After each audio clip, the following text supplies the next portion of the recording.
to Tamil Gospel Tabernacle channel. இன்றைக்கு நம்ம pastor துரை ஐயா அவர்களின் ஆவிக்குரிய செய்தியை பார்க்கலாம் வாங்க. இன்றைய தலைப்பு, நீ சாத்தானை நசுக்கி போடுவாய்.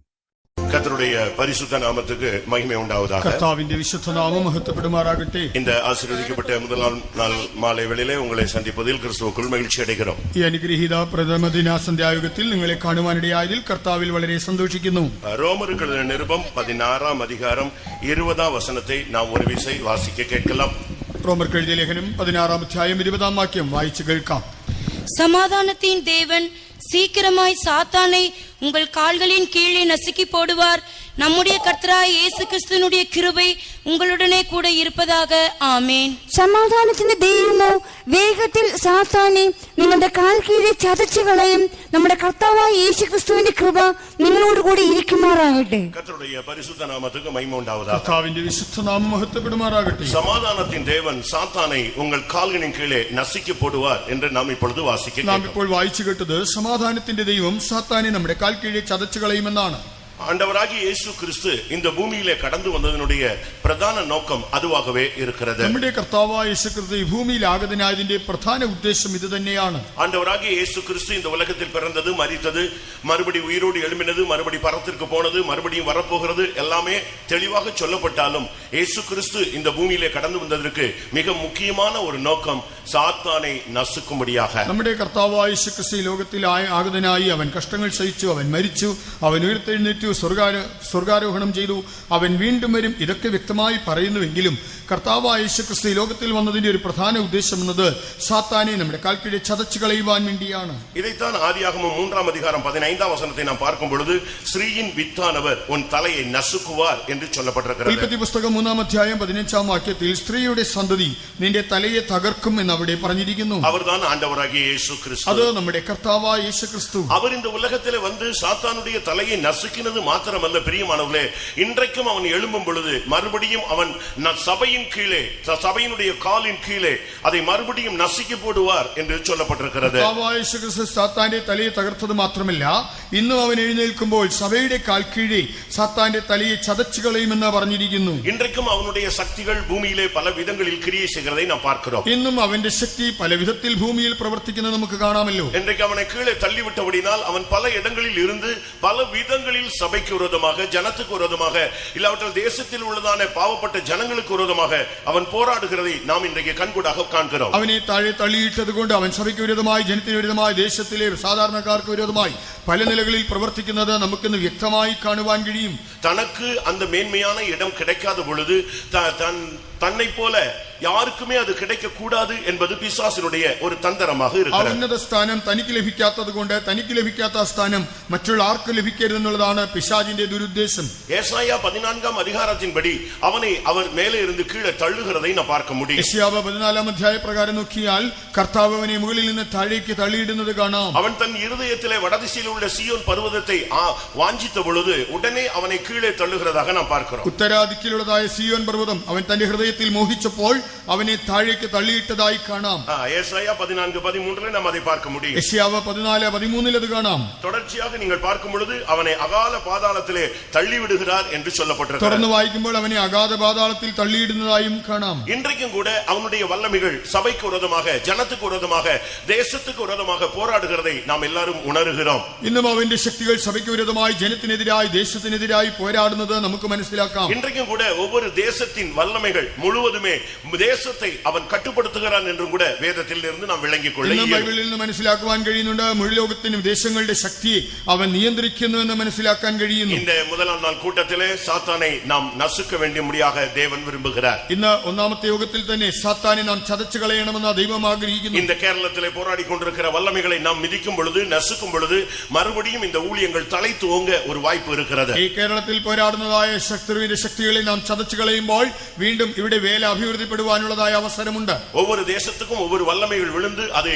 கட்டுப்படுத்திக் கொண்டிருக்கிறதாக வேதம் சுட்டிக்காட்டுகிறது. ഓരോ ദേശത്തിനെതിരായി വീണുപോയതായ ശക്തികൾ എഴുന്നേറ്റ് അതിനെ നിയന്ത്രിക്കുന്നതായി ബൈബിൾ പറയുന്നു. அன்றைக்கு மேலே இருந்து தள்ளிவிடப்பட்ட ஒரு கூட்டம் சக்தி வானத்தில் நின்றதாகவும், அடுத்த ஒரு கூட்டம் பூமியில இருந்ததாகவும், அடுத்த ஒரு கூட்டம் பாதாளத்தில் போய் விழுந்ததாகவும் வேதம் சுட்டிக்காட்டுகிறது. അന്ന് തള്ളിയിടപ്പെട്ടതായ ശക്തികളിൽ ഒരു കൂട്ടം ആകാശത്തിലും ഒരു കൂട്ടം ഭൂമിയിൽ വീണു, മറ്റൊരു കൂട്ടം അവിടെ നിന്ന് പാതാളത്തിലേക്കും തള്ളപ്പെട്ടതായി ബൈബിൾ പറയുന്നു. നാം ഇதை சரியான விதத்தில் விளங்கிக் கொள்ள முடியும். നാം ഇത് വ്യക്തമായി മനസ്സിലാക്കണം.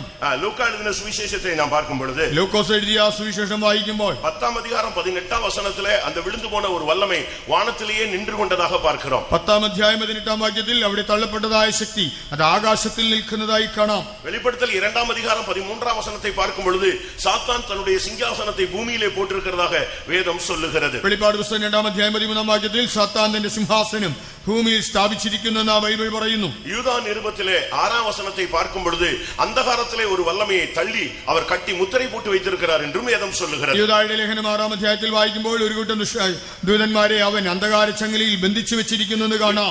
அங்கே வானத்தில் மட்டுமல்ல, இங்கேயும் சாத்தான் தன்னுடைய சிங்காசனத்தை போட்டு வைத்திருக்கிறான். ஆனால் தான் தேசங்கள் அவனுடைய கட்டுப்பாட்டில் இருக்கிறது.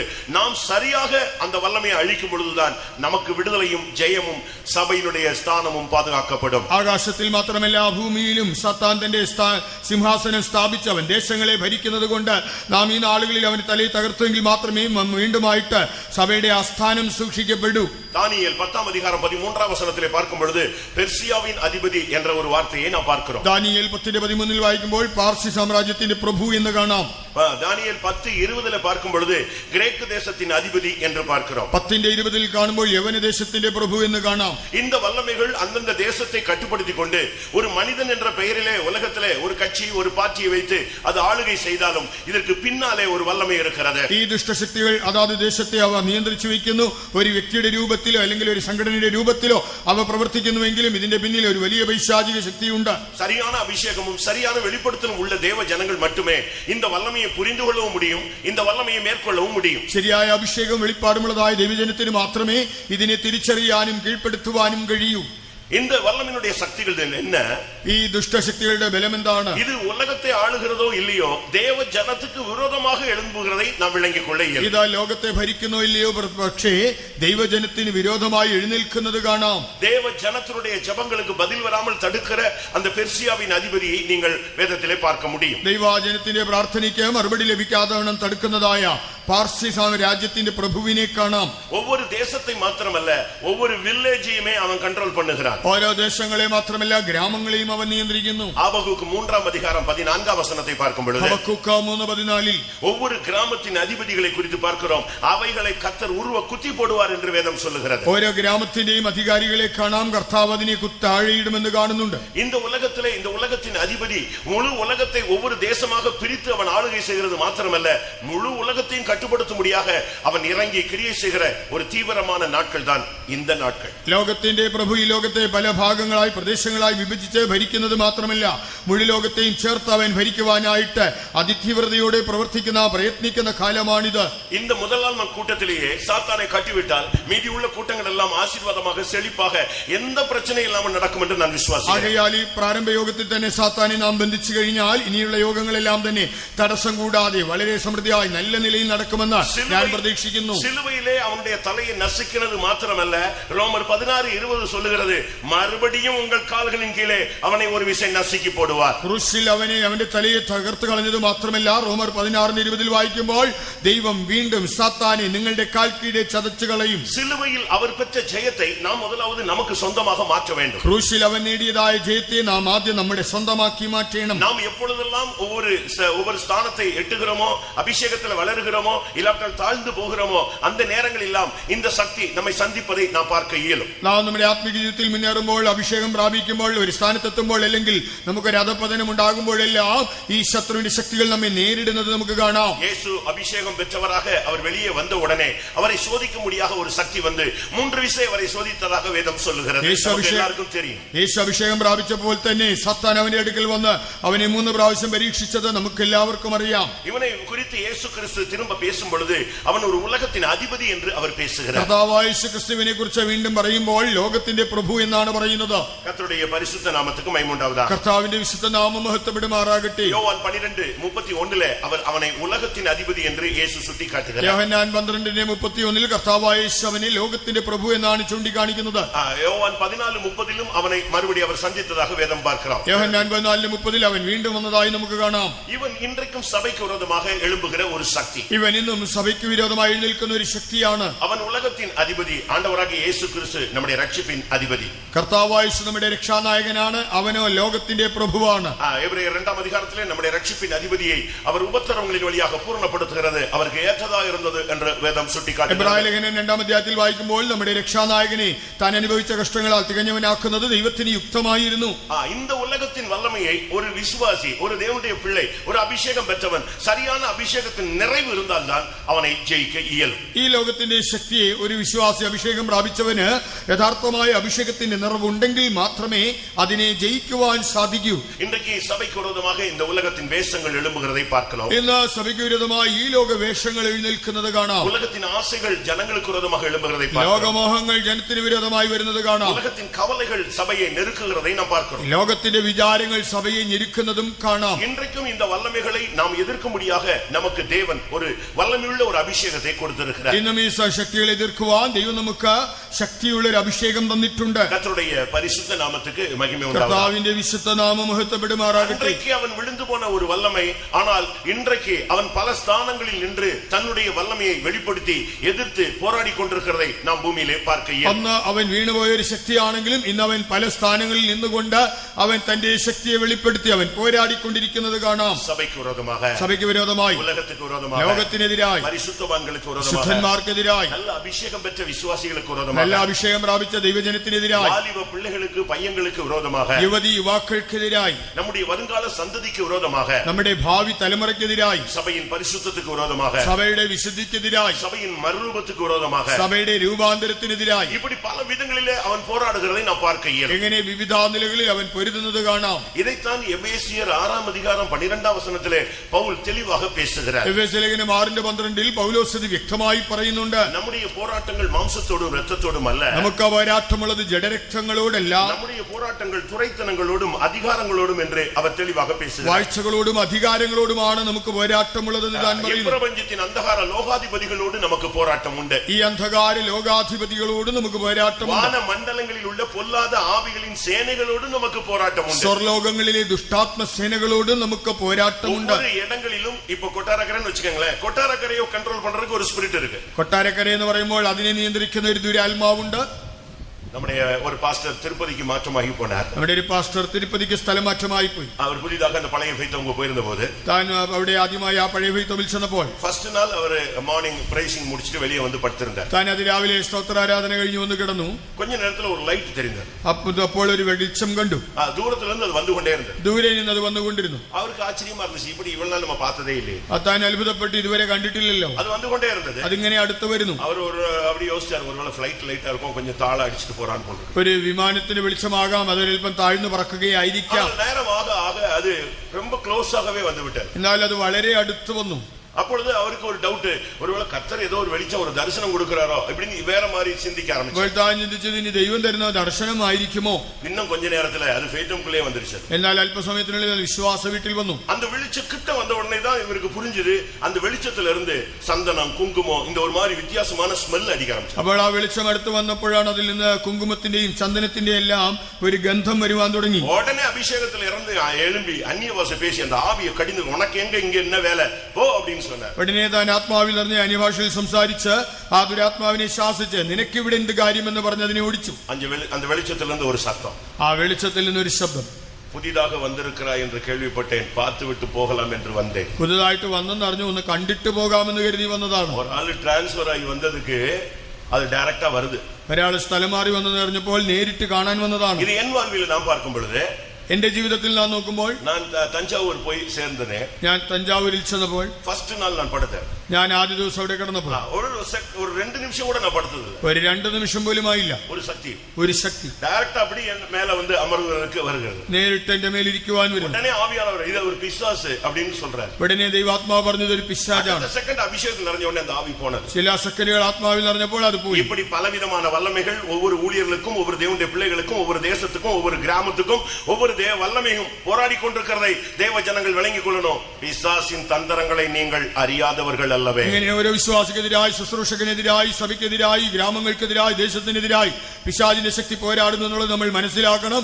നാം പിശാചിന്റെ തന്ത്രങ്ങളെ അറിയാത്തവരല്ലല്ലോ. இன்றைக்கு 3 விதங்களிலே இவன் போராடுகிறான். இதை 3 விதத்திலே சபை எதிர்த்து நிற்க வேண்டியிருக்கிறது. ഇന്ന് അവൻ 3 വിധത്തിൽ നമുക്കെതിരായി പോരാടുമ്പോൾ സഭ 3 വിധത്തിൽ ഇതിനോട് നിൽക്കണം. ஒன்று துரைத்தனங்கள், அதிகாரங்கள் இணைந்து செயல்படக்கூடிய ஒரு சக்தி. വാഴ്ചകൾ, അധികാരങ്ങൾ സംയുക്തമായി പ്രവർത്തിക്കുന്നു. சங்கீதம் 2ஆம் அதிகாரத்திலே 2ஆம் சங்கீதத்தில் நீங்கள் பார்க்கும் பொழுது இந்த அதிகாரிகள் ஜாதிகள் ஏகமாய் எழும்பி தேவ ஜனத்துக்கு விரோதமாக எழும்புகிறதை நீங்கள் பார்க்க முடியும். 2ஆம் സങ്കീർത്തനത്തിൽ വായിക്കുമ്പോൾ ജാതികൾ ഒന്നിച്ചെഴുന്നേറ്റ് ദൈവജനത്തിനെതിരായി പ്രവർത്തിക്കുന്നത് കാണാം. ஆனால் பைபிள் என்ன சொல்கிறது? എന്നാൽ ബൈബിൾ എന്ത് പറയുന്നു? கொலோசியர் 2:13 இந்த துரைத்தனங்கள், அதிகாரங்களை இயேசு கிறிஸ்து சிலுவையிலேயே உரிந்து கொண்டு வெளியரங்கமாக கோலமாக்கி அவர் சிலுவையில் அவனை ஆடி அடித்து ஜெயித்திருக்கிறார். കൊലോസ്യർ 2:13 വായിക്കുമ്പോൾ കർത്താവായ യേശു ക്രിസ്തു വാഴ്ചകളെയും അധികാരങ്ങളെയും ക്രൂശിൽ തറച്ച് ആയുധവർഗം വെപ്പിച്ച് പരസ്യമായി ജയോത്സവം കൊണ്ടാടി.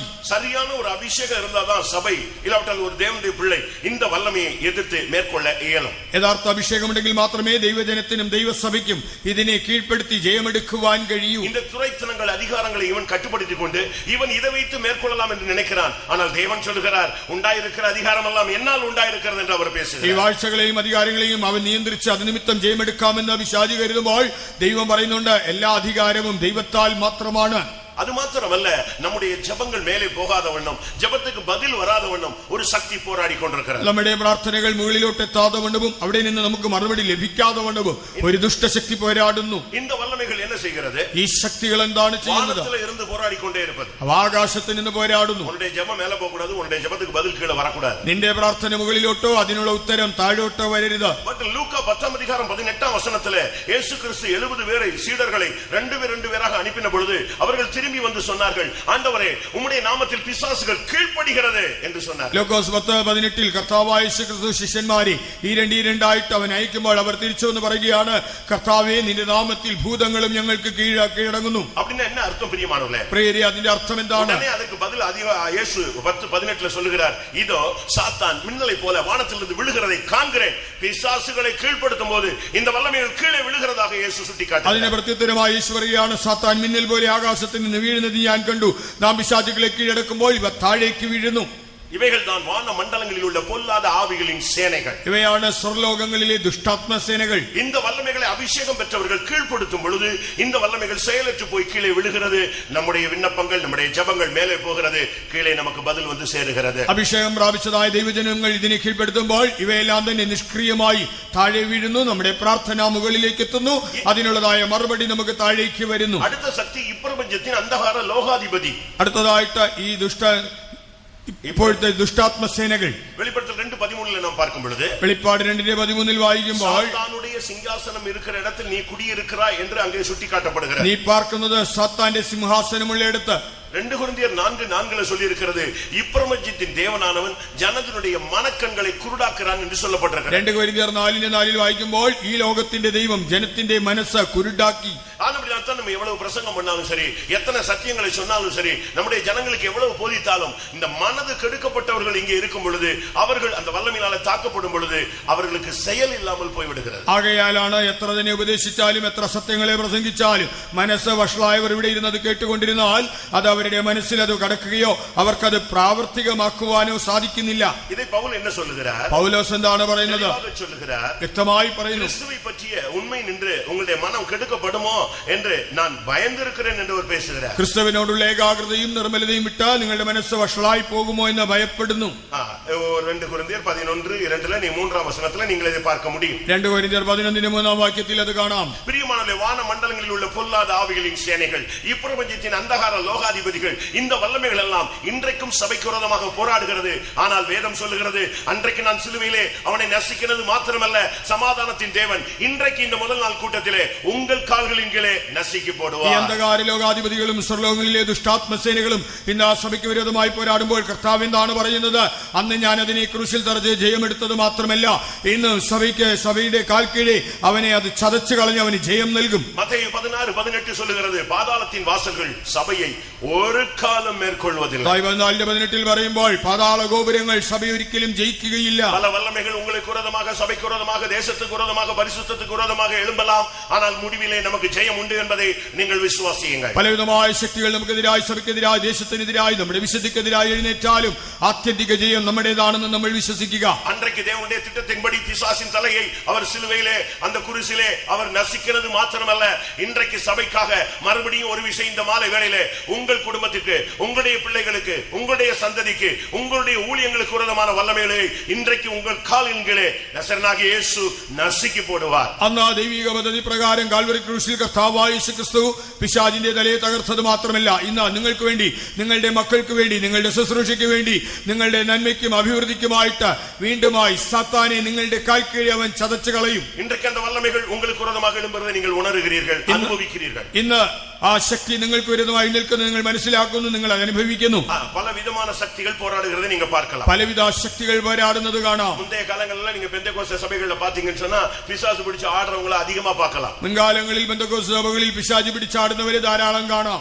அது ஒரு ஊழியம் மாதிரி நம்ம ஆட்கள் செஞ்சுக்கிட்டு இருந்தாங்க. നമ്മുടെ ആളുകൾ അതൊരു ശുശ്രൂഷയായി ചെയ്തുകൊണ്ടിരുന്നു. ஆனா இப்போ எந்த பிசாசும் ஆடுறது இல்ல, அது அமைதியா இருந்து தன்னுடைய ஒர்க் மட்டும் எல்லாருக்குள்ளேயும் பண்ணிக்கிட்டு இருக்கிறதாக நான் உணர்கிறேன். എന്നാൽ ഇന്ന് പിശാച് അങ്ങനെ ആടാറൊന്നുമില്ല, അത് മൗനമായിരുന്ന് മിണ്ടാതിരുന്ന് തന്റെ പ്രവൃത്തി ചെയ്തുകൊണ്ടിരിക്കുന്നതെന്ന് മനസ്സിലാക്കുന്നു. அதான் ஒரு பாஸ்டர் சொன்னாரு, ஆடுற பிசாசை துரத்திடலாம், இந்த ஆடாம உள்ள இருந்து வாழ்க்கையவே ஆட்டிக்கொண்டிருக்க இதுதான் ரொம்ப கஷ்டம்னு சொன்னாரு. അതാണ് ഒരു പാസ്റ്റർ പറഞ്ഞത്, ഇങ്ങനെ ആടുന്ന പിശാചിനെ നമുക്ക് എളുപ്പത്തിൽ പുറത്താക്കാം, എന്നാൽ ഇങ്ങനെയൊന്നും ചെയ്യാതെ അകത്തിരുന്നു കൊണ്ട് മനുഷ്യനെ നിയന്ത്രിക്കുന്ന ദുരാത്മാവിനെ നമുക്ക് എന്തെങ്കിലും ചെയ്യുവാൻ പ്രയാസമാണ്. உங்களுடைய ஊழியம், உங்களுடைய வாழ்க்கை, உங்களுடைய குடும்பம், உங்களுடைய சந்ததி, இதுக்கு விரோதமாக பல வல்லமைகள் போராடுகிறது நீங்கள் உணர முடியும். നിങ്ങളുടെ ശുശ്രൂഷ, നിങ്ങളുടെ കുടുംബം, നിങ്ങളുടെ ജീവിതം, നിങ്ങളുടെ തലമുറകൾക്ക് വിരോധമായി പലവിധമായ ശക്തികൾ പോരാടുന്നത് മനസ്സിലാക്കാം. ലൂക്കാ 13:16 பார்க்கும் பொழுது சாத்தான் 13 வருஷமாக 18 வருடமாக கட்டப்பட்ட ஒரு நிலவரத்தில் ஒரு பெண்ணை நாம் பார்க்கிறோம். அவளும் ஃபெய்த்தம்ல தான் இருந்தாள். ലൂക്കോസ് 13:16 വായിക്കുമ്പോൾ സാത്താൻ 18 കൊല്ലം ബന്ധിച്ചിരുന്നതായ ഒരു സ്ത്രീയെ നമുക്ക് കാണുവാൻ കഴിയുന്നുണ്ട്. അവളും ഈ കൂട്ടായ്മയിൽ തന്നെയായിരുന്നു. 2 கொரிந்தியர் 12ஆம் அதிகாரத்திலே ஒரு பிரதான அப்போஸ்தலனாகிய பவுல் பேசுகிறார். என்ன சொல்லுகிறார்? என்னுடைய சரீரத்தில் ஒரு முள் இருக்கு, அது சாத்தானுடைய தூதன், அது என்னை குட்டிக்கிட்டே இருக்கிறது என்று ஒரு தெய்வீகமான மனுஷன் பேசுகிறான். அவனுடைய ஊழியத்தை சரியா செய்ய விடாம அந்த வல்லமைகள் குட்டி கொண்டிருந்ததாக சொல்லுகிறார். 2 കൊരിന്ത്യർ 12ആം അധ്യായത്തിൽ അപ്പോസ്തലന്മാരിൽ പ്രധാനിയായ വിശുദ്ധ പൗലോസ് ഇങ്ങനെയാണ് പറയുന്നത്, എന്റെ ശരീരത്തെ കുത്തുവാനായിട്ട് ഒരു സാത്താന്റെ ദൂതനുണ്ട്. തന്റെ ശുശ്രൂഷ നന്നായി ചെയ്യുവാൻ കഴിയാതെ വേണം ആ ശ്രേഷ്ഠനായ വ്യക്തിയുടെ ജീവിതത്തിലും പിശാച് പോരാടിക്കൊണ്ടിരുന്നു. நீங்கள் எந்த நிலவரத்தில் வந்திருந்தாலும் இன்றைக்கு தேவன் உங்களுக்கு கொடுக்கிற வசனத்தை நீங்கள் பிடித்துக் கொள்ளுங்கள். சாத்தானை உங்கள் காலின் கீழில் இந்த கூட்டம் முடியறதுக்குள்ளே நசுக்கி போடுவார் என்று நான் விசுவாசிக்கிறேன். നിങ്ങൾ വന്നത് ഏതവസ്ഥയിലാണെങ്കിലും നിങ്ങൾക്ക് ലഭിക്കുന്നതായ വചനത്തെ മുറുകെ പിടിച്ചുകൊള്ളുക. ഈ യോഗം അവസാനിക്കും മുമ്പേ ദൈവം സാത്താനെ നിങ്ങളുടെ കാൽ കീഴെ ചതച്ചു കളയുമെന്ന് ഞാൻ വിശ്വസിക്കുന്നു. 1 தெசலோனிக்கேயர் 2ஆம் அதிகாரம் 18ஆம் வசனத்திலே பவுல் பேசுகிறார், எனக்கு ஊழியம் செய்ய ரொம்ப வாஞ்சை இருக்கிறது, ஆனால் சாத்தானோ உங்கள் பகுதியிலே வந்து ஊழியம் செய்ய விடாமல் என்னை தடை பண்ணினான் என்று அவர் பேசுகிறார். 1 തെസ്സലോനിക്കർ 2:18 വിശുദ്ധ പൗലോസ് ഇങ്ങനെയാണ് പറയുന്നത്, എനിക്ക് അവിടെ വന്ന ശുശ്രൂഷ ചെയ്യുവാൻ വളരെ താല്പര്യമുണ്ട്, എന്നാൽ ഞാൻ അവിടെ വന്ന ശുശ്രൂഷ ചെയ്യാതെ വേണം സാത്താൻ എന്നെ തടുത്തുകൊണ്ടിരിക്കുന്നു. ஒவ்வொரு இடங்களிலும் வித்தியாசமான பிரசங்கங்கள் பண்ணப்படுகிறது. ഓരോ സ്ഥലങ്ങളിലും വളരെ വ്യത്യസ്തമായ പ്രസംഗമാണ് ചെയ്യുന്നത്. ஒரே வசனத்தை ஒவ்வொரு ஊழியர்களும் தங்களுக்கு கொடுக்கப்பட்ட கிருபையின்படி, வெளிப்படுத்தலின்படி, தேவன் சொல்லுகிற அந்த திட்டத்தின்படி அவர்கள் பிரசங்கிக்கிறார்கள். ഓരോ വചനവും ശുശ്രൂഷകർ തങ്ങൾക്ക് ലഭിച്ചിരിക്കുന്നതായ കൃപയ്ക്കും വെളിപ്പാടിനും ദൈവത്തിന്റെ പദ്ധതിക്കും അനുസരിച്ച് വ്യത്യസ്തമായ നിലയിൽ പ്രസ്താവിക്കുന്നു. ஒரு பாஸ்டர் சொன்னார், ஒவ்வொரு பாஸ்டரும் ஒவ்வொரு பாம்பாட்டி மாதிரின்னு சொன்னார். ഒരു പാസ്റ്റർ പറഞ്ഞു, ഓരോ പാസ്റ്ററും ഓരോ പ്രാസംഗികനും ഒരു പാമ്പ് പിടുത്തക്കാരനെ പോലെ. பாம்பாட்டி ஒவ்வொரு சபையில வந்து ஒவ்வொரு டிசைன்ல வினோதமா ஊதிக்கிட்டே போவான், ஆனா இந்த பாம்பு தான் செவி கொடுக்கிறது இல்ல அப்படிம்பாரு. അത് പാമ്പ് പിടുത്തക്കാരനെ പോലെ ഓരോ പാസ്റ്ററും ഓരോ സഭയിൽ വന്ന് വ്യത്യസ്തമായ നിലയിൽ അവരത് പറഞ്ഞിട്ട് പോകുന്നു, എന്നാൽ ഈ പാമ്പ് അത് കേൾക്കുന്നില്ല. இன்றைக்கு அநேக பிரசங்கத்தை கேட்கிறோம், ஆனால் நடக்கிறது என்ன? இந்த சாத்தான் வந்து ரொம்ப டெக்னிக்காக அந்த வசனத்தை எடுத்துட்டு போயிடறான். എന്നാ നമ്മളെല്ലാവരും പ്രസംഗം കേൾക്കുന്നെങ്കിലും സാത്താൻ വളരെ സൂത്രത്തിൽ ആ വചനത്തെ അവൻ എടുത്തുകൊണ്ടുപോകുന്നു. பிரசங்கத்துல சொல்ற கதைகள் அப்படி மனதுல இருக்கு, ஆனா பிரசங்கத்துல சொல்ற சம்பவங்கள் இன்சிடென்ட் எல்லாம் அப்படி மைண்ட்ல இருக்கு. அது இன்னொரு 10 வருஷம் கழிச்சனால நீங்க இப்படி பிரசங்கம் பண்ணீங்கன்னு சொல்லுவாங்க. ஆனா அன்றைக்கு பேசப்பட்ட வசனத்தை அவன் எடுத்துறான். പ്രസംഗത്തിൽ പറയുന്നതായ കഥകൾ ഓർക്കും, നിങ്ങൾ സംഭവങ്ങൾ ഓർക്കും. 10 കൊല്ലം കഴിഞ്ഞാലും നിങ്ങൾ ഇങ്ങനെയൊക്കെ പറഞ്ഞല്ലോ എന്ന് പറയും. എന്നാൽ അവിടെ നൽകുന്നതായ ദൈവ വചനത്തെ അവൻ എടുത്തു കളയുന്നു. ലൂക്കാ 8:12 சொல்லி இருக்கிறது, அந்த வசனத்தை அவன் எடுத்துக்கொண்டு போகிறான். அதனால தான் விசுவாசிகள் மறுபடியும் சோதனை, பிரச்சனை, கவலை, துக்கம்னு அப்படியே சோர்ந்து போய் விடுகிறார்கள் என்று வேதம் சொல்லுகிறது. ലൂക്കോസ് 8:12 പറയുന്നുണ്ട്, വിധിക്കപ്പെട്ടതായ വചനം അവൻ എടുത്തുകൊണ്ടു പോകുന്നു. അതുകൊണ്ടാണ് വിശ്വാസികൾ വീണ്ടും തളർന്ന് അധൈര്യപ്പെട്ടു പോകുന്നത്. நல்ல விதத்துல நல்ல தேவ சமூகத்துல உட்கார்ந்து பிரதிஷ்டை பண்ணி கல்யாணம் கட்டுறாங்க. அவர்களுக்குள்ள மறுபடியும் மிஸ் அண்டர்ஸ்டாண்டிங் வருகிறது எங்கள் சபையில பார்க்க முடியும். നല്ല വിധത്തിൽ പ്രതിഷ്ഠിക്കപ്പെട്ടതായ നിലയിൽ തീരുമാനങ്ങൾ എടുത്ത് വിവാഹിതരാകുന്നു. പിന്നീട് അവരുടെ ജീവിതത്തിൽ പ്രശ്നങ്ങൾ വരുന്നത് നമുക്ക് കാണാം. மத்தேயு 13:39 சொல்லி இருக்கிறது, காளையை பிசாசு விதைத்து விடுகிறார். மிஸ் அண்டர்ஸ்டாண்டிங்ல குடும்பங்கள் சிதைந்து போய் விடுகிறது. മത്തായി 13:39 യേശു പറയുകയാണ്, ശത്രു കള വിതയ്ക്കുന്നു, അതുകൊണ്ട് തന്നെ തെറ്റിദ്ധാരണകളാൽ കുടുംബങ്ങൾ ഛിന്നിക്കുന്നു. இன்றைக்கும் அவன் வித்தியாசமான உபதேசங்களை பேசுகிறதை நாம் பார்க்கலாம். ഇന്നും വിചിത്രമായ ഉപദേശങ്ങൾ അവൻ പറയുന്നത് കാണാം. 1 தீமோத்தேயு 4:1 பார்க்கும் பொழுது பிசாசின் உபதேசங்கள்ங்கற ஒரு சப்ஜெக்டே அங்க சொல்லப்பட்டிருக்கிறது. 1 தீமோத்தேயுസ് 4:1 ഭൂതങ്ങളുടെ ഉപദേശം എന്നൊരു വിഷയം തന്നെ കാണാം. இது உள்ளே வரும் பொழுது இச்சை என்ற பெயரிலே உள்ளே வருகிறார். ഇതകത്ത് വരുമ്പോൾ മോഹം എന്ന രൂപേണ വരുന്നു. 2 தீமோத்தேயு 2 அதிகாரம் 26 வசனத்துல பார்க்கும் பொழுது பிசாசின் இச்சையின்படி செய்ய அவனால் பிடிபட்டு இழுக்கப்பட்டிருக்கிற ஒரு கூட்டம் என்று வேதம் சொல்லுகிறது. 2 தீமோத்தேயுസ് 2 അധ്യായം 26 വാക്യത്തിൽ വായിക്കുമ്പോൾ പിശാചിന്റെ മോഹങ്ങളെ നിറവേറ്റേണ്ടതിന് അവനാൽ ബന്ധിക്കപ്പെട്ടിരിക്കുന്ന ഒരു കൂട്ടം എന്ന് കാണാം. இவைகள் எல்லாம் இன்னைக்கு சபைக்கு விரோதமாக, ஜனங்களுக்கு விரோதமாக, சபைக்குள்ள இருக்கிறதான தேவனுடைய பிள்ளைகளுக்குள்ளே புகுந்து அவன் தன்னுடைய வேலையை செய்கிறதை நான் பார்க்கிறோம். ഇവയെല്ലാം സഭയ്ക്ക് വിരോധമായി, ദൈവജനത്തിന് വിരോധമായി, സഭയിലുള്ളതായ ദൈവജനത്തിന്റെ ഉള്ളിൽ നുഴഞ്ഞു കയറി അവൻ തന്റെ പ്രവൃത്തികൾ ചെയ്യുന്നത് നമുക്കിന്ന് കാണാം. எப்படி ஒரு மனிதன் இயேசுவை ஏற்றுக்கொண்டு நாட்கள் ஆகும் பொழுது அவன் கிருபையில வளர்ச்சி அடைந்து தேவனை பற்றுகிற அறிவில வளர்ச்சி அடைந்து கிருபையில வளரும் பொழுது அவன் இயேசுவை போல மாறுகிறானோ, அதே போல பிசாசுக்கு இடம் கொடுக்கிறவன் கொஞ்ச நாள்ல பிசாசா மாறுறான்னு பைபிள் சொல்லுகிறது. അതേ ഒരു വ്യക്തി കർത്താവായ യേശുവിനെ രക്ഷിതാവായി സ്വീകരിച്ചു കഴിയുമ്പോൾ അവൻ കൃപ പ്രാപിച്ച് ദൈവപരിജ്ഞാനം പ്രാപിച്ച് വളർന്ന് അവൻ കർത്താവിനോട് അനുരൂപനായി തീരുന്നത് പോലെ, അതുപോലെ തന്നെയാണ് ഒരു വ്യക്തി വിശ്വാസി അവൻ പിശാചിന് ഇടം കൊടുത്താൽ അവൻ പിന്നീട് പിശാചിനോട് അനുരൂപനായി തീരുന്നു. ലൂക്കാ 8:30 பார்க்கும் பொழுது ஒரு மனிதனுக்குள்ள பிசாசு புகுந்ததாக சொல்லப்பட்டிருக்கிறது. ലൂക്കോസ് 8:30 ഒരുവനിൽ പിശാച് കടന്നതായി കാണാം. அந்த மனிதனை யோவான் 6:70 பார்க்கும் பொழுது பிசாசாய் மாற்றிவிட்டதாக வேதம் சொல்லுகிறது. യോഹന്നാൻ 6:70 ആ മനുഷ്യനെ പിശാചായി തന്നെ മാറ്റിയെന്ന് കാണാം. கர்த்தருடைய பரிசுத்த நாமத்துக்கு மகிமை உண்டாகட்டும். കർത്താവിന്റെ വിശുദ്ധ നാമത്തിന് മഹത്വം ഉണ്ടാകട്ടെ. இந்த வல்லமைகளை மேற்கொள்ள நமக்கு என்ன இருக்கிறது? ഈ ദുഷ്ടശക്തികളെ കീഴ്പ്പെടുത്തുവാൻ നമുക്ക് എന്താണുള്ളത്? நமக்கு தேவன் என்ன கொடுத்திருக்கிறார்? ദൈവം നമുക്ക് എന്ത് തന്നിട്ടുണ്ട്? அவன் நசுக்கிறது மாத்திரமல்ல, சபை அந்த வல்லமையை நசுக்க வேண்டும். അവൻ അതിനെ ചതച്ചത് മാത്രമല്ല, സഭയും അതിനെ ചതയ്ക്കണം. உங்கள் கால்களின் கீழே, നിങ്ങളുടെ കാൽ കീഴെ, ஒவ்வொரு ஊழியக்காரனுடைய கால்களுக்கு கீழே, ஒவ்வொரு விசுவாசிகள் அபிஷேகம் பெற்றவங்களுடைய கால்களுக்கு கீழே அவர் கொண்டு வந்து விடுவாரு. നീ നശിക്കണം. ഓരോ ശുശ്രൂഷകന്റെ കാൽ കീഴെ, അഭിഷേകം പ്രാപിച്ചതായ വിശ്വാസിയുടെ കാൽ കീഴെ ദൈവം കൊണ്ടുവന്ന് വയ്ക്കും. ചതച്ചു കളയേണ്ടത് നിങ്ങളാണ്. ஒரு வல்லமையான மனுஷன் ஒரு தன்னுடைய மகனை கூப்பிட்டு இவனை சத்ருவை துண்டாடி போடு என்று சொன்னா அவன் பயந்து போய் முடியாதுன்னு சொல்லிட்டான். ഒരു ശക്തനായ മനുഷ്യൻ തന്റെ മകനെ വിളിച്ച് ശത്രുവിനെ വെട്ടിക്കളയാൻ പറഞ്ഞപ്പോൾ അവൻ പേടിച്ച് വിറച്ച് എന്നെ കൊണ്ട് പറ്റില്ല എന്ന് പറഞ്ഞു. ஆனா யோசுவா என்ன செய்தான்? എന്നാൽ യോശുവ എന്ത് ചെയ്തു? யுத்த அதிபதிகளை கூப்பிட்டு சத்துருக்களை கீழே படுக்க வச்சு தலைக்கு மேல கழுத்து மேல கால் வை, இதே போல எல்லா சத்துருக்களுக்கும் கர்த்தர் செய்வார் என்று சொன்னார். തന്റെ സൈന്യത്തിലെ പ്രമാണിമാരെ വിളിച്ച് ശത്രുക്കളുടെ കഴുത്തിന്മേൽ കാലി വയ്ക്കിച്ച് ചവിട്ടുവാൻ പറഞ്ഞു. ഇതുപോലെ എല്ലാ ശത്രുക്കളെയും ദൈവം കീഴാക്കി തരുമെന്നും പറഞ്ഞു. നമുക്ക് இந்த வல்லமைகளை மேற்கொள்ள அதிகாரம் இருக்கிறது என்பதை நீங்கள் விசுவாசிங்க. ഈ ദുഷ്ടശക്തികളെ കീഴ്പ്പെടുത്തുവാൻ നമുക്ക് അധികാരമുണ്ടെന്നുള്ളത് വിശ്വസിക്കുക. மத்தேயு 10:1 பார்க்கும் பொழுது ஒவ்வொரு ஊழியர்களுக்கும் சத்துருவின் சகல வல்லமைகளை மேற்கொள்ள இல்லாவிட்டால் துரத்த அதிகாரம் என்று சொல்லப்பட்டிருக்கிறது. മത്തായി 10:11 വായിക്കുമ്പോൾ ഓരോ ശുശ്രൂഷകനും ശത്രുവിന്റെ സകല ബലത്തെയും ചവിട്ടുവാൻ അധികാരമുണ്ടെന്ന് കാണാം. அதை நீங்கள் சரியான விதத்தில் விசுவாசிக்க வேண்டும். അത് ശരിയായി നിങ്ങൾ വിശ്വസിക്കുക. சத்துருவின் சகல வல்லமைகளை, நமக்கு இவைகளுக்கு மேல என்ன வல்லமை இருக்கிறது என்பதை நான் உங்களுக்கு சொல்ல விரும்புகிறேன். ശത്രുവിന്റെ സകല ബലത്തെയും ചവിട്ടുവാൻ നമുക്ക് അവയുടെ മേൽ എന്ത് ബലമുണ്ടെന്ന് അധികാരമുണ്ടെന്ന് പറയട്ടെ. இந்த வல்லமைகள் நமக்குள்ளே இருந்து பயங்கரமாக போராடும். ഈ ശക്തികൾ നമ്മുടെ ഉള്ളിലിരുന്ന് ബലവിധമായി പോരാടും. ஒரு சிலருடைய கண்களை குருடாக்கி விடுகிறது, ചിലരുടെ കണ്ണിനെ കുരുടാക്കും, சிலரை செவியை கேட்க விடாம ஆக்கிறது, ചിലരെ ബധിരരാക്കും, சிலருடைய வாய் பேச விடாம ஆக்கிறது. ചിലരെ ഊമന്മാരാക്കും. அது உலக பிரகாரமாக, அது லோகப்பிரகாரம். ஆனால் ஆவிக்குரிய விகிதமாக இன்னைக்கு நம்முடைய தேவனுடைய ஜனங்கள் அநேகர் பிசாச அதட்ட கூட சக்தி இல்லாம, வாயை திறந்து பிரைசிங் பண்ண முடியாம, நல்ல சத்தமா அந்நிய பாஷை பேச முடியாம, அவனை எதிர்த்து ஒரு வசனம் சொல்ல சக்தி இல்லாம போய் விடுகிறார்கள். இவர்கள் ஆவிக்குரிய ஊமையர்கள். ഇന്ന് നമ്മുടെ ജീവിതത്തിൽ നോക്കുമ്പോൾ വിശ്വാസികൾ അവർ അന്യഭാഷ പറയുവാൻ കഴിയില്ലാത്തവരായിട്ട്, അല്ലെങ്കിൽ പിശാചിനെ ശാസിക്കുവാൻ കഴിയില്ലാത്തവരായിട്ട്, സ്തോത്രം ചെയ്യാൻ കഴിയില്ലാത്തവരായിട്ട്, അവനെ വത്സിക്കുവാൻ കഴിയില്ലാത്തവരായിരിക്കുമ്പോൾ ഇവർ ആത്മീകനായിട്ട് ഊമന്മാരാകുന്നു. இன்னைக்கு அநேக தேவனுடைய பிள்ளைகளுக்கு கர்த்தருடைய சத்தம் கேட்கல. ഇന്ന് അനേകർക്ക് ദൈവശബ്ദം കേൾക്കാൻ കഴിയുന്നില്ല. ஏசாயா 50 அதிகாரம் சொல்லுகிறது, கர்த்தராகிய தெய்வம் என் செவிகளை திறந்தார் என்று சொல்லியிருக்கிறார். യെശയ്യാവ് 50 വായിക്കുമ്പോൾ യഹോവയായ കർത്താവിന്റെ ചെവികളെ തുറന്നിരിക്കുന്നു. இன்னைக்கு அநேகருடைய தரிசனமே சபைக்குள்ள இல்ல. ഇന്ന് സഭയിൽ ദർശനമേ ഇല്ല.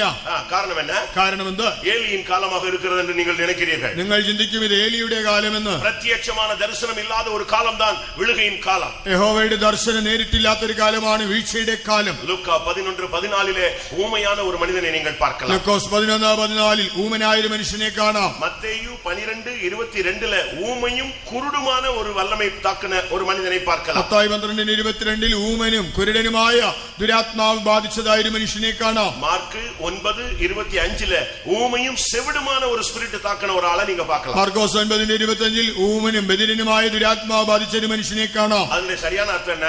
ഇതിന്റെ എല്ലാം ശരിയായ അർത്ഥം എന്താ? பிசாசு ஒரு தந்திரமாக உன் தரிசனத்தை எடுத்துறான். പിശാച് വളരെ സൂത്രത്തിൽ നിന്റെ ദർശനങ്ങൾ എടുക്കുന്നു. உங்களுடைய செவி அடைச்சிறான். கர்த்தருடைய வார்த்தையை கேட்க விடாம, ദൈവശബ്ദം കേൾക്കാതെ വണ്ണം നിങ്ങളുടെ ചെവി അടയ്ക്കുന്നു. தேவனை துதிக்க விடாமல், அபிஷேகத்தில் நிரம்பி அந்நிய பாஷை பேச விடாமல் உங்களுடைய வாயை கட்டுகிறான். ദൈവത്തെ സ്തുതിക്കാതെ അന്യഭാഷയിൽ സംസാരിക്കുവാൻ കഴിയാതെ വണ്ണം വായെ ബന്ധിക്കുന്നു. ஆனால் இவைகளை மேற்கொள்ள நமக்கு அதிகாரம் இருக்கிறது. എന്നാൽ ഇതിനെല്ലാം കീഴടക്കുവാൻ നമുക്ക് അധികാരമുണ്ട്. கர்த்தருடைய பரிசுத்த நாமத்துக்கு மகிமை உண்டாவதாக. കർത്താവിന്റെ വിശുദ്ധ നാമം മഹത്വപ്പെടുമാറാകട്ടെ. இயேசு இந்த வல்லமையை பல விதங்களிலே மேற்கொண்டதை நீங்கள் வேதத்திலே பார்க்கலாம். കർത്താവായ യേശുക്രിസ്തു പല നിലകളിൽ ഈ ശക്തികളെ ജയിച്ചതായി ബൈബിളിൽ കാണാം. நாம் அதை பிராக்டிஸ் பண்ண முடியாத நமக்கு அந்த ட்ரைனிங் கொடுக்கிறார். നാം അത് പ്രായോഗികമാക്കുവാൻ നമുക്കും പരിശീലനം നൽകുന്നു. இன்னைக்கு நம்மில் அநேகர் அதை பயிற்சி செய்கிறதே இல்ல. എന്നാ നമ്മിൽ അനേകർ அது പരിശീലിക്കുന്നില്ല. இயேசு கிறிஸ்து இந்த உலகத்துல வந்ததுக்கு பல நோக்கம் இருக்கிறது. அதனுடைய ஒரே நோக்கம், முதல் நோக்கம், அவனுடைய ஸ்திரீயின் வித்தானவர் அவன் தலையை நசுக்குவார். കർത്താവായ യേശു ലോകത്തിൽ വന്നതിന് പല ഉദ്ദേശങ്ങളുണ്ടെങ്കിലും അതിൽ പ്രധാനപ്പെട്ടതായ ഉദ്ദേശം എന്നത് സ്ത്രീയുടെ സന്തതി പിശാചിന്റെ തലയെ തകർക്കും. இயேசு கிறிஸ்து இந்த உலகத்தில் இருந்த பொழுது பிசாசு பிடித்தவர்கள் அநேகர் அவரை சந்திக்க ஆரம்பித்தார். കർത്താവായ യേശു ക്രിസ്തു ലോകത്തിലായിരുന്നപ്പോൾ ഭൂതബാധിതരായ അനേകർ അവന്റെ അടുക്കൽ വന്നു. அதை எப்படி அவர் சந்தித்தார்? താൻ എങ്ങനെയാണ് അതിനെ നേരിട്ടത്? உங்களுடைய வாழ்க்கையிலும் இப்படிப்பட்ட சூழ்நிலைகள் வரும் பொழுது நீங்கள் அதை எப்படி எதிர்கொள்வது? നിങ്ങളുടെ ജീവിതത്തിൽ ഇങ്ങനെയുള്ള സാഹചര്യങ്ങൾ വരുമ്പോൾ എങ്ങനെ നേരിടാം? மத்தேயு 7:22 பார்க்கும் பொழுது, മത്തായി 7:22 அங்கே வேதம் சொல்லுகிறது, அவர் தன்னுடைய நாமத்தினாலே அந்த வல்லமைகளை துரத்துகிறார். തന്റെ നാമത്തിൽ അവൻ അതിനെ പുറത്താക്കുന്നെന്ന് കാണാം. இல்லாவிட்டால் மார்க் 16:17 நீங்கள் பார்க்கலாம், என்னுடைய நாமத்தில் அவர்கள் பிசாசுகளை துரத்துவார்கள். മാർക്കോസ് 16:17 കാണുമ്പോൾ എന്റെ നാമത്തിൽ അവർ ഭൂതങ്ങളെ പുറത്താക്കും. ஆண்டவருடைய நாமம் என்கிறது ஒரு பெரிய சக்தி, ஒரு ஆயுதம். കർത്താവിന്റെ നാമം ഒരു വലിയ ശക്തിയുള്ള ആയുധം. கர்த்தருடைய நாமம் பலத்த துருகம். യഹോവയുടെ നാമം ബലമുള്ള ഗോപുരം. அந்த நாமங்கிற அந்த இயேசு அங்கற அந்த வேட நீங்க அதனுடைய வேல்யூ தெரியாம தான் நம்ம எல்லாரும் சாதாரண மனிதர்களை போல வாழ்ந்து ആ கொண்டிருக்கோம். യേശു എന്നതായ നാമത്തിന്റെ മൂല്യം, ശക്തി തിരിച്ചറിയാൻ കഴിയാത്തത് കൊണ്ട് നാം സാധാരണ മനുഷ്യരെ പോലെ ജീവിക്കുന്നു. இந்த உலகத்துல நாம் இந்த புதிய ஏற்பாட்டு காலத்துல 21ஆம் நூற்றாண்டுல நாம் நிற்க வேண்டுமானால், நிர்மூலமாகாமல் நிற்கணும்னா இயேசுவின் நாமத்தை நாம் சரியாக கையாள வேண்டும். ഈ ലോകത്തിൽ ഈ 21ആം നൂറ്റാണ്ടിൽ ഈ പുതിയ നിയമകാലയളവിൽ നാം മുടിഞ്ഞു പോകാതെ നിൽക്കണമെങ്കിൽ നാം കർത്താവായ യേശുവിന്റെ നാമത്തെ ശരിയായ നിലയിൽ വിനിയോഗിക്കണം. மத்தேயு 8:16 இயேசு சொல்றார், வார்த்தையினாலே நான் அவனை துரத்துகிறேன். മത്തായി 8:14 യേശു പറയാണ്, വാക്കുകൊണ്ട് അവനെ പുറത്താകുന്നു. ஒரு தேவனுடைய பிள்ளை வசனத்தை வச்சுதான் பிசாசை மேற்கொள்ள முடியும். ഒരു ദൈവ പൈതലിന് പിശാചിനെ വചനം കൊണ്ടേ തോൽപ്പിക്കാൻ കഴിയും. வெளிப்படுத்தல் 12ஆம் அதிகாரத்தில் பார்க்கும் பொழுது சாட்சியின் வசனத்தினாலும் அவனை மேற்கொண்டார்கள், ஜெயித்தார்கள் என்று வேதம் சொல்லுகிறது. വെളിപ്പാട് 12ആം അധ്യായത്തിൽ വായിക്കുമ്പോൾ തങ്ങളുടെ സാക്ഷ്യവചനം ഹേതുവായി അവനെ ജയിച്ചു എന്ന് കാണാം. ஒரு நீங்க ஜட்ஜிட்ட நீங்க போனீங்கன்னா, கோர்ட்டுக்கு போனீங்கன்னா, ஒவ்வொரு பாயிண்ட வச்சுதான் அவருக்கு விடுதலையும் கொடுப்பாரு, இல்லைன்னா தண்டனையும் கொடுப்பாரு. ഒരു കോടതിയിലെ ജഡ്ജിയുടെ അടുക്കൽ പോയാൽ താൻ നിയമത്തിലെ ഓരോ പോയിന്റുകൾ വെച്ചുകൊണ്ടാണ് ഒന്നുകിൽ ശിക്ഷിക്കുക അല്ലെങ്കിൽ വിട്ടയക്കുക. ஆண்டவர் நம்ம நியாயம் தீர்க்கும் போது கூட இந்த வசனத்தை வச்சுதான் நான் உன்னை நியாயம் தீர்ப்பேன்னு சொல்றாரு. കർത്താവ് നമ്മെ വിധിക്കുമ്പോഴും ഈ വചനം വെച്ചാണ് ന്യായം വിധിക്കുന്നതായിട്ട് പറയുന്നത്. நாமும் கூட இந்த வல்லமைகளை எதிர்த்து நிற்கும் பொழுது வசனத்தை வச்சுதான், வார்த்தையினாலதான் இயேசு துரத்தினார். நாமும் வசனங்களை சரியாக யூஸ் பண்ணணும். കർത്താവായ യേശു വാക്കുകൊണ്ട് വചനം കൊണ്ട് അവനെ പുറത്താക്കിയത് കൊണ്ട് നാമും പിശാചിനോട് എതിർത്ത് നിൽക്കുമ്പോൾ ഈ ദൈവവചനത്തെ ശരിയായിട്ട് ഉപയോഗിക്കണം. இயேசு என்ற நாமத்தை நீங்க யூஸ் பண்ணி பாருங்க. യേശു എന്ന നാമം ഉപയോഗിക്കുക. பாஸ்டர் அருள்தாஸ் அவர்கள் முதல் பிசாசை துரத்தின பொழுது പാസ്റ്റർ അരുൾദാസ് അവർ ആദ്യമായി പിശാചിനെ പുറത്താക്കിയപ്പോൾ போய் ஒண்ணும் துரத்தல, താൻ പോയി പുറത്താക്കിയില്ല. வீட்டுல உட்கார்ந்து இருந்தார். താൻ വീട്ടിലിരുന്നു. அவங்க தெருவுல ஒரு ஆளுக்கு பிசாசு பிடிச்சு ஆடிட்டு இருந்துச்சு. അവിടെ റോഡിൽ ഒരാൾ പിശാച് പിടിച്ചാടിക്കൊണ്ടിരുന്നു. அந்த பிசாசை துரத்துறதுக்கு என்னதான் உனக்கு செய்யணும்னு அதுட்டு போய் அதுட்டே क्वेश्चन பண்றாங்க. അതിനോട് പോയി ചോദിക്കുകയാണ്, നിന്നെ പുറത്താക്കാൻ എന്ത് ചെയ്യണം? அப்ப அவர் அது சொன்னது, இந்த தெருவுல கடைசியில இந்த வீட்டுல அருள்தாஸ்னு ஒருத்தர் இருக்கிறான், அவன் தான் என்னை துரத்த முடியும்னு சொல்லிச்சு. അപ്പോൾ ഈ പിശാച് പറഞ്ഞു, ഈ തെരുവിൽ ഒരു വീട്ടിൽ അരുൾദാസ് എന്നൊരാളുണ്ട്, അയാൾക്ക് മാത്രമേ എന്നെ ഓടിക്കാൻ കഴിയൂ. அவரை உடனே ஊரே போய் இழுத்துட்டு வந்துருச்சு. ഉടനെ നാട് മൊത്തം ചെന്ന് അദ്ദേഹത്തെ കൊണ്ടുവന്നു. இவர் சொன்னார், எனக்கு பிசாசு துரத்தி பழக்கமே இல்ல, கிறிஸ்தவன், ஆனா என்னால துரத்தல முடியாது, தயவு செய்து நான் வர மாட்டேன்னு சொல்லிட்டார். അപ്പോൾ അദ്ദേഹം പറഞ്ഞു, ഞാനൊരു ക്രിസ്ത്യാനിയാണെങ്കിലും പിശാചിനെ ഓടിച്ചെനിക്ക് പരിചയമില്ല, ഞാൻ വരികയില്ലെന്ന് പറഞ്ഞു. பிசாசு உன் பேரை தான் சொல்லிச்சுன்னு சொல்லி இவரை இழுத்துட்டு போயிட்டாங்க. പിശാച് നിന്റെ പേരാണ് പറഞ്ഞതെന്നും പറഞ്ഞുകൊണ്ട് അദ്ദേഹത്തെ വിളിച്ചുകൊണ്ടുപോയി. இவரை பார்த்த உடனே அந்த ஆவி கத்த ஆரம்பிச்சிருச்சு. തന്നെ കണ്ടപ്പോൾ തന്നെ ഈ ദുരാത്മാവ് അലറുവാൻ തുടങ്ങി. எல்லாரும் சொன்னாங்க, பிசாசை துரத்துப்பா, சீக்கிரம் துரத்துப்பா, கத்துதுன்னு சொன்னாங்க. പെട്ടെന്ന് അതിനെ പുറത്താക്കാതെ അലറി വിളിക്കുന്നല്ലോ. இவர் சொன்னார், எனக்கு எப்படி துரத்துன்னு தெரியல. ഇപ്പോൾ അദ്ദേഹം പറഞ്ഞു, എനിക്കറിഞ്ഞുകൂടാ. ஆடிக்கிட்டு இருந்த பிசாசு சொல்லிச்சு, இயேசுவின் நாமத்துல போன்னு சொல்லி நான் போயிடுறேன், அதுதான் எனக்கு கடைசி டைம்னு சொல்லிச்சு. അപ്പോൾ ആടിക്കൊണ്ടിരുന്ന പിശാച് പറഞ്ഞു, യേശുവിന്റെ നാമത്തിൽ പോയെന്ന് പറഞ്ഞാൽ ഞാൻ പൊക്കോളാം, അതാണ് എന്റെ അവസാന സമയം. அதனால்தான் அவர் சாட்சியில சொல்லுவாரு, பிசாசை துரத்த எனக்கு சொல்லி கொடுத்தது பிசாசு தான். അതുകൊണ്ട് അദ്ദേഹം സാക്ഷിയിൽ പറയും, പിശാചിനെ ഓടിക്കാൻ എന്നെ പഠിപ്പിച്ചത് പിശാച് തന്നെയാണ്. இயேசுவின் நாமம், இயேசுவின் வார்த்தை, இவைகளை நீங்கள் உபயோகித்து இன்றையிலிருந்து பிராக்டிஸ் பண்ணுங்க. യേശുവിന്റെ നാമം, യേശുവിന്റെ വചനം ഉപയോഗിച്ച് നിങ്ങൾ അത് പ്രായോഗികമാക്കുക. மத்தேயு 12:28 இயேசு தேவனுடைய ஆவியினால் நான் பிசாசுகளை துரத்துகிறேன் என்று பேசினார். മത്തായി 12:28 വായിക്കുമ്പോൾ ദൈവാത്മാവിനാൽ ഭൂതങ്ങളെ പുറത്താക്കുന്നു. சரியான அபிஷேகத்தில் நீங்க நின்னீங்கன்னா எந்த வல்லமையும் நிக்க முடியாது. ശരിയായ അഭിഷേകത്തിൽ നിങ്ങൾ നിന്നാൽ നിങ്ങൾക്കെതിരായി ഒരു ദുഷ്ടശക്തിയും നിൽക്കുകയില്ല. லூக்கா 4:1 பார்க்கும் பொழுது இயேசு பரிசுத்தாவில் நிறைந்தவராக போனார், அவரை சோதிக்க முடியாத அந்த வல்லமை வந்தது, 3 விஷயம் அவருடைய தலையை நசுக்கி துரத்தி விட்டார். ലൂക്കോസ് 4:1 വായിക്കുമ്പോൾ യേശു പരിശുദ്ധാത്മാവ് നിറഞ്ഞവനായി പോയി 3 പ്രാവശ്യം പരീക്ഷകനവനെ പരീക്ഷിച്ചു, അപ്പോഴെല്ലാം അവന്റെ തലയെ തകർത്തയച്ചു. கர்த்தருடைய பரிசுத்த நாமத்துக்கு மகிமை உண்டாவதாக. കർത്താവിന്റെ വിശുദ്ധ നാമത്തിന് മഹത്വം ഉണ്ടാകട്ടെ. லூக்கா 11:20 நீங்கள் பார்க்கும் பொழுது ലൂക്കോസ് 11:20 இயேசு சொல்கிறார், நான் தேவனுடைய விரலினாலே பிசாசுகளை துரத்துகிறேன். യേശു പറയാണ്, ദൈവത്തിന്റെ വിരൽ കൊണ്ട് ഭൂതങ്ങളെ പുറത്താക്കും. சிலுவையிலே ஆணி அடிக்கப்பட்ட கரம், அந்த பரிசுத்தமான கரம் படும் பொழுது அந்த வல்லமை ஓடினது. ക്രൂശിൽ ആണി തറയ്ക്കപ്പെട്ടതായ വിശുദ്ധമായ നിർമ്മലമായ കരം തൊടുമ്പോൾ ദുഷ്ടശക്തി ഓടിപ്പോകുന്നു. இயேசுவின் விரல் வருமானால் எந்த பிசாசு செய்வன ஏவல் மந்திரம் எதுவுமே நிக்காது. യേശുവിന്റെ വിരൽ വരുമെങ്കിൽ ഏതുവിധമായ പൈശാചിക ശക്തികളോ ആഭിചാരമോ ക്ഷുദ്ര പ്രയോഗമോ അവിടെ നിൽക്കുകയില്ല. யாத்திராகமம் 8:19 வசனத்தை பார்க்கும் பொழுது, പുറപ്പാട് 8:19 அங்க என்ன சொல்லப்பட்டிருக்கிறது? അവിടെ എന്താണ് പറയുന്നത്? மோசேக்கு விரோதமாக அந்த பார்வோனுடைய அந்த ஜோசியக்காரர்கள், சூனியக்காரர்கள், மந்திரவாதிகள் எல்லாம் பிரயத்தனம் பண்ணுகிறார். ഫറവോന്റെ മന്ത്രവാദികളും ആഭിചാരകന്മാരും അവിടെ മോശയ്ക്കെതിരായി വന്ന് നിൽക്കുന്നു. மோசே ஒன்று செய்தால் அதையே மந்திரத்தில் செய்வது. മോശ എന്തെങ്കിലും ചെയ്താൽ അവരും മന്ത്രവാദം കൊണ്ട് അത് ചെയ്യും. அப்படியானால் தேவனும் மந்திரமும் ஈக்குவல்ங்கிற மாதிரி அவங்க காட்டிக்கிட்டே வந்தாங்க. അപ്പോ ദൈവവും ഈ മന്ത്രവാദവും എല്ലാം തുല്യം തന്നെയെന്ന് അവർ അവിടെ കാണിച്ചുകൊണ്ടിരുന്നു. யாத்திராகமம் 8:19 வரும்போது, എന്നാൽ പുറപ്പാട് 8:19 அங்க ஒண்ணும் பலிக்கல, അവരുടെ മന്ത്രവാദം ഫലിച്ചില്ല. இப்ப മന്ത്രവാദിகள் சொன்னாங்க, അപ്പോൾ മന്ത്രവാദികൾ പറഞ്ഞു, எங்களால இனிமே ஒண்ணுமே பண்ண முடியாது, ഇനി ഞങ്ങൾക്കൊന്നും ചെയ്യാനാവില്ല, இதுல தேவனுடைய விரல் இருக்கிறதாக நாங்கள் காண்கிறோம், ഇതിൽ ദൈവത്തിന്റെ വിരലുണ്ടെന്ന് മനസ്സിലാക്കുന്നു. தேவனுடைய விரலை கொண்டு நீங்கள் எதிர்த்து நின்றீர்களானால், தேவனுடைய கரம், வலது கரம் உங்களோடு கூட இருக்குமானால், செய்வனை ஏவல் பில்லி சூனிய எந்த வல்லமையும் உனக்கு முன்பாக நிற்க முடியாது. ദൈവത്തിന്റെ വിരൽ കൊണ്ട് അല്ലെങ്കിൽ ദൈവത്തിന്റെ വലതുകരം നിന്നോട് കൂടെ ഇരുന്ന് നീ അതിനെ ഉപയോഗിച്ച് നിന്നാൽ ഒരുവിധമായ ആഭിചാര മന്ത്രവാദം ക്ഷുദ്ര പ്രയോഗം നിനക്ക് വിരോധമായി ഫലിക്കുകയില്ല. இன்னைக்கு அநேக விசுவாசிகள் நம்ம இயேசுவை ஏற்றுக்கொண்ட உடனேயே இந்த சக்தி நமக்கு இருப்பதை நீங்கள் விசுவாசிக்க வேண்டும். എന്നാൽ വിശ്വാസികൾ നാം കർത്താവായ യേശുവിനെ വിശ്വസിക്കുമ്പോൾ തന്നെ ഈ ശക്തി നമുക്കുള്ളതായിട്ട് നമ്മൾ വിശ്വസിക്കണം. பிசாசு துரத்துறதுக்குன்னு ஒரு பாஸ்டர் நீங்க கூட்டி வர வேண்டிய அவசியம் கிடையாது. പിശാചിനെ ഓടിക്കുവാൻ വേണ്ടി ഒരു പ്രത്യേകം പാസ്റ്ററെ കൊണ്ടുവരേണ്ടതില്ല. ஒரு குறிக்கப்பட்ட நபரை தேடிட்டு நீங்க காணிக்கை எடுத்துட்டு போக வேண்டிய அவசியம் ഒരു പ്രത്യേക വ്യക്തി അന്വേഷിച്ചുകൊണ്ട് കാണിക്കയുമായി പോകേണ്ട. என்றைக்கு இந்த பைபிளை தூக்கிட்டு இயேசு தெய்வம் என்று நீ விசுவாசித்தாயோ, அன்றைக்கு அவருடைய நாமத்தில் உள்ள பாதுகாப்பும் இந்த வசனத்தினுடைய வல்லமையும் உனக்குள்ளே வந்து விடுகிறது. യേശു ദൈവമെന്ന് വിശ്വസിച്ചാൽ ഈ ബൈബിൾ എടുത്ത മാത്രയിൽ അവന്റെ നാമത്തിലുള്ളതായ സംരക്ഷണവും ആ ശക്തിയും അതാ നിന്നിലേക്കും വന്നു കഴിഞ്ഞു. எத்தனை பேர் அதை விசுவாசிக்கிறீங்க? എത്ര പേര് ഇത് വിശ്വസിക്കുന്നു? இயேசுவின் நாமத்தை நான் கையில எடுத்த பொழுது, இல்லாவிட்டால் வாயில அறிக்கை செய்த பொழுது, எல்லா வல்லமைகளையும் மேற்கொள்ள எனக்கு அதிகாரம் இருக்குன்னு சொல்றவங்க கரங்களை வச்சு ஒரு அல்லேலூயா சொல்லுங்க.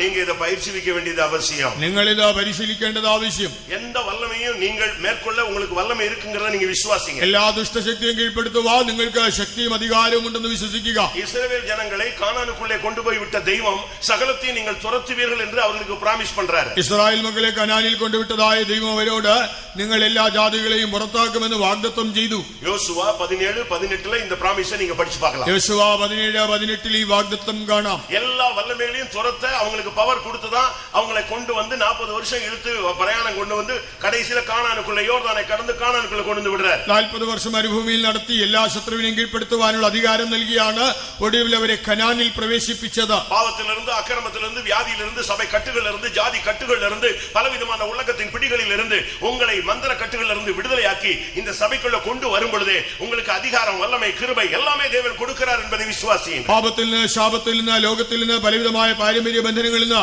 സഭയുടെ ബന്ധനങ്ങളിൽ നിന്നെല്ലാം കർത്താവ് നിങ്ങളെ വിടുവിച്ച് ഈ സഭയിൽ കൊണ്ടുവരുമ്പോൾ ദൈവം നിങ്ങൾക്ക് എല്ലാവിധമായ അധികാരവും ശക്തിയും തരുന്നുവെന്ന് നിങ്ങൾ വിശ്വസിക്കുക. இஸ்ரவேல் ஜனங்களை அங்க கொண்டு போய் விட்டபோது அவங்களுக்கு 12 கோத்திரத்துக்கு ஒரு பிராமிஸ், ஒரே பிராமிஸ், சகலத்தையும் நீங்கள் துரத்துவீர்கள். ഇസ്രായേൽ മക്കളെ അവിടെ കൊണ്ടുവിട്ടപ്പോൾ 12 ഗോത്രങ്ങൾക്കും ദൈവം ഒരു വാഗ്ദത്തം കൊടുത്തു, നിങ്ങൾ സകല ജാതികളെയും പുറത്താക്കും. ஆனா நடந்தது என்ன? 3 காரியம் நடந்தது. എന്നാൽ അവിടെ സംഭവിച്ചത് 3 കാര്യങ്ങളാണ്. அது என்ன? അതെന്താണ്? ஒரு கூட்டத்தார் துரத்தவே இல்லை. ഒരു കൂട്ടർ ആരെയും പുറത്താക്കിയില്ല. இன்னொரு கூட்டத்தார் துரத்தி விட முடியவில்லை.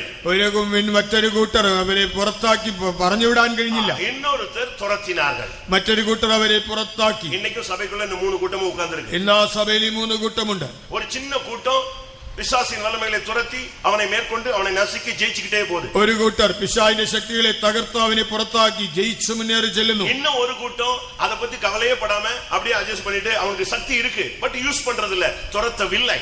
മറ്റൊരു കൂട്ടർ ഇതിൽ അഡ്ജസ്റ്റ് ചെയ്ത് അവർക്ക് ശക്തിയുണ്ടെങ്കിലും പുറത്താക്കാതെ അവരെങ്ങനെ അഡ്ജസ്റ്റ് ചെയ്ത് പോകുന്നു. இன்னும் ஒரு கூட்டம் பலவீனப்பட்டு போய் துரத்தி விட முடியாம தடுமாறுறீங்க. நீங்க எந்த கூட்டங்கிறத கொஞ்சம் அனலைஸ் பண்ணுங்க. മറ്റൊരു കൂട്ടർ വളരെ ദുർബലരായിരിക്കുന്നു, പുറത്താക്കാൻ അവർക്ക് കഴിയുന്നില്ല, അവരെങ്ങനെ ക്ഷീണിച്ചിരിക്കുന്നു. നിങ്ങൾ ഏത് വിഭാഗത്തിൽപ്പെടുന്നുവെന്ന് നിങ്ങൾ തന്നെ പരിശോധിച്ചറിയുക. யோசுவா 16:10 பார்க்கும்போது, യോശുവ 16:10 இல்லாவிட்டால் யோசுவா 17:13 பார்க்கும் பொழுது, யோசுவா 17:13 കാണുമ്പോൾ அவர்கள் அந்த வல்லமைகளை அந்த ஜாதிகளை அந்த குடிகளை அவர்கள் துரத்தவில்லை. അവർ ആ ദേശത്തിലെ ജാതികളെ ജനങ്ങളെ പുറത്താക്കിയില്ല. நீ பிசாசு துரத்தாம உன் வீட்லயே வச்சுக்கலாம், உன் ஊழியத்திலேயே உன் கூடயே வச்சுக்கலாம், உன் லைஃப் ஃபுல்லா அது பார்ட்னர் மாதிரி வந்துகிட்டே இருப்பா. പിശാചിനെ പുറത്താക്കാതെ നിന്റെ വീട്ടിൽ നിന്റെ ശുശ്രൂഷയിൽ നിനക്ക് അവനെ കൂടെ വെക്കാം. അവൻ നിന്റെ ഒരു ലൈഫ് പാർട്ട്ണർ പോലെ, ജീവിത പങ്കാളി പോലെ കൂടെ കാണും. யோசுவா 15:63 பார்க்கும் பொழுது, യോശുവ 15:63 இல்லாவிட்டால் யோசுவா 17:12 பார்க்கும் பொழுது, യോശുവ 17:12 കാണുമ്പോൾ அவர்களால் அந்த வல்லமைகளை துரத்தி விட கூடாமல் போயிட்டு முடியவில்லை. അവയ്ക്ക് അവയെ പുറത്താക്കുവാൻ കഴിയാതെ പോയി എന്ന് കാണാം. நீங்க இப்ப எந்த லிஸ்ட்னு நீங்க பாருங்க. നിങ്ങൾ ഏത് പട്ടികയിൽ വരുന്നു? ஆனா யோசுவா 15:14 பார்க்கும் பொழுது, എന്നാൽ യോശുവ 15:14 அங்க தெளிவா சொல்லி இருக்கு, காலேப் அந்த வல்லமைகளை துரத்தினான். അവിടെ വ്യക്തമായി പറഞ്ഞു, കാലേബ് അവയെ പുറത്താക്കി. இன்றைக்கு இந்த சபையில இந்த 3 கூட்டங்கள் இருக்கு. இவங்க ஒரு சிலர் வானமண்டலங்களில் உள்ள பொல்லாத ஆவிகளோடு, துரைத்தனங்களோடு, அதிகாரங்களோடு, இப்பிரபஞ்சத்தின் அந்தகார லோகாதிபதிகளோடு இவங்க மோதுறதே இல்ல, அதுக்கு விரோதமா ஜெபிக்கிறதே இல்ல. அப்படியே அமைதியா உட்கார்ந்துட்டு அமைதியா அதுவும் அது ஒரு சைடுல போயிட்டு இருக்கு, இவங்களும் அமைதியா இருக்காங்க. എന്നാൽ സഭയിൽ ഈ 3 വിഭാഗമുണ്ട്. വാഴ്ചകൾ, അധികാരങ്ങൾ, ഈ അന്ധകാര ലോകാധിപതികൾ സ്വർലോകങ്ങളിലെ ദുഷ്ടാത്മ സേനകളോട് പോരാടുന്നില്ല. അവ അവയുടെ വഴിക്ക് പോകുന്നു, ഇവരും അഡ്ജസ്റ്റ് ചെയ്ത് അവരെ വഴിക്ക് പോകുന്നു. இன்னொரு குரூப் இருக்கு, தங்களுடைய ஜீவிதத்தில் பல தோல்விகள், பின்மாற்றங்கள், தடுமாற்றங்கள், சில அவிசுவாசமான காரியங்களுக்குள்ள போய் சிக்கி கொண்டதுனால இவங்களால இப்போ அந்த வல்லமையை எதிர்த்து முழங்கால் போட முடியல, கண்ணு மூட முடியல, உபவாசம் போட முடியல, எதிர்த்து நிக்க முடியல, ஒண்ணுமே செய்ய முடியாம அப்படியே விட்டுட்டே இருக்கிறாங்க, தோற்றுக்கொண்டே வருகிறார்கள். എന്നാൽ ചില വിഭാഗമുണ്ട്, അവരുടെ ജീവിതത്തിൽ ചില പ്രശ്നങ്ങൾ, തോൽവികളിൽ അകപ്പെട്ടത് കൊണ്ട് ഇന്ന് ആ പൈശാചിക ശക്തിയോട് എതിർക്കുവാനോ മുഴങ്കാലിൽ നിന്ന് പോരാടി പുറത്താക്കുവാനോ കഴിയാതെ അവർ വീണ്ടും ബലഹീനപ്പെടുന്നു. ஆனால் காலேபை போன்றிருக்கிறவர்கள், உத்தமமாய் கர்த்தரை பின்பற்றுகிற ஜனம், வேற ஆவியுள்ள ஒரு குரூப் சபைக்குள்ள இருக்கு, அபிஷேகத்துல ஒரு விலையேற பெற்ற தன்மை உள்ளது. அது மட்டுமே இந்த வல்லமைகளை துரத்தி கொண்டே வருகிறது, ஜெயித்து கொண்டே வருகிறது. அதுதான் மனவாட்டி சபையினுடைய அந்த கூட்டம். കാലേബിനെ പോലെ പരമാർത്ഥ ഹൃദയമുള്ളവരായിട്ട് ഒരു കൂട്ടം ജനമുണ്ട്. അവർ വിശേഷിക്കപ്പെട്ടതായ ഒരു കൂട്ടമാണ്. അവർ അഭിഷേകം പ്രാപിച്ച് അതിനോട് എതിർത്ത് നിൽക്കുന്നു. അതാണ് ഈ കാലേബിനെ പോലെ ഒരു വേറെ ആത്മാവുള്ളവർ. അവർ മണവാട്ടി ഗണത്തിൽ ഉൾപ്പെടുന്നു. கர்த்தருடைய பரிசுத்த நாமத்துக்கு மகிமை உண்டாகட்டும். കർത്താവിന്റെ വിശുദ്ധ നാമത്തിന് മഹത്വം ഉണ്ടാകട്ടെ. இந்த பிசாசை மேற்கொள்றதுக்கு நமக்கு ஃபுல் பவர் கொடுத்திருக்கிறார். அதை நீங்க முதலாவது ரிசீவ் பண்ணுங்க, அதை உணருங்க, கண்டுபிடிங்க. ഈ പിശാചിനെ നമുക്ക് തോൽപ്പിക്കുവാനുള്ള പൂർണ്ണ അധികാരമുണ്ട്. അത് മനസ്സിലാക്കുക, കണ്ടുപിടിക്കുക, അത് സ്വീകരിക്കുക. நம்மில் ஒவ்வொருவருக்கும் அந்த அதிகாரம் இருக்கிறது. നമ്മിൽ ഓരോരുത്തർക്കും ഈ അധികാരമുണ്ട്. ஆனா நம்மில் அநேகர் இந்த பிசாசுன உடனே மிரண்டு போயிடுறான். നമ്മിൽ അനേകർ പിശാചെന്ന് കേൾക്കുമ്പോഴേ പേടിക്കുന്നു. കറണ്ട് ഓഫ് ആയിട്ടാലേ സ്തോത്രം സ്തോത്രം കത്തറ പാർട്ടികളാ ഇരിക്കുന്നത്. കറണ്ട് ഒന്ന് പോയാൽ തന്നെ സ്തോത്രം എന്ന് നിലവിളിക്കുന്നവരുണ്ട്. നാം അന്ധകാര വല്ലമേലെ എതിർക്കக்கூடிய ഒരു ശക്തി ഉള്ളവர்கள். നാം അന്ധകാര ശക്തിയിൽ എതിർക്കുവാൻ ശക്തിയുള്ളവരാണല്ലോ. ஒவ்வொரு வல்லமையும் ஒவ்வொரு விதத்துல நீங்க டீல் பண்ணணும். ഓരോ ശക്തിയോടും ഓരോ നിലയിൽ ഇടപെടുക. മാർക്ക് 16:17 പിശാസുകളെ തുരത്ത വേണ്ടിയത് இருக்கிறது. മർക്കോസ് 16:17 പിശാചിനെ പുറത്താക്കണം. സഗരിയ 3:2 பாத்தீங்கன்னா പിശാസ കടിந்து കൊള്ള വേണ്ടിയ இடத்துல കടിந்து കൊള്ളണം. സഖരിയ 3:2 പിശാചിനെ ശാസിക്കേണ്ടിടത്ത് അവനെ ഭത്സിക്കണം. എഫേസ്യർ 6:12 പോരാട വേണ്ടിയ இடத்துல അവന്റെ சரியா നിന്ന് പോരാടണം. എഫേസ്യർ 6:12 പോരാണ്ടടുത്ത് അവനോട് എതിർത്ത് നിന്ന് പോരാടണം. മത്തായി 18:18 പടി നീங்க നിന്ന് കട്ട വേണ്ടിയ இடத்துல അവനെ കട്ടിന്ന് ബൈൻഡ് பண்ணிடணும். മത്തായി 18:18 നിന്ന് അവനെ ബന്ധിക്കേണ്ടിടത്ത് അവനെ ബന്ധിക്കണം. ആദിയാഗമം 3:14 പടി അവനെ ശപിക്ക വേണ്ടിയ இடத்துல ശപിക്കണം. 33:14 പ്രകാരം അവനെ ശപിക്കേണ്ടിടത്ത് അവനെ ശപിക്കണം. പേതുരുക്കുള്ള ഒരു സ്പിരിറ്റ് ഉള്ള വരുகிறது. പത്രോസിന്റെ ഉള്ളിൽ ഒരു ആത്മാവ് വന്നു. അവനുക്കുള്ള ഒരു സ്പിരിറ്റ് വന്നിരുച്ചു. അവന്റെ ഉള്ളിൽ ഒരു ആത്മാവ് പ്രവേശിച്ചു. അത് ഒരു മന്ത്രവാദ ശക്തി അല്ല. അതൊരു മന്ത്രവാദ ശക്തിയല്ല. അത് ഒരു പൊല്ലാத ആവിയിനുடைய ഒരു വിഗ്രഹത്തിൻ സർപ്പ വല്ലമയും അല്ല. ഒരു ദുരാത്മാവോ വിഗ്രഹ ശക്തിയോ അല്ല. ആனா അഴகா பேசுது.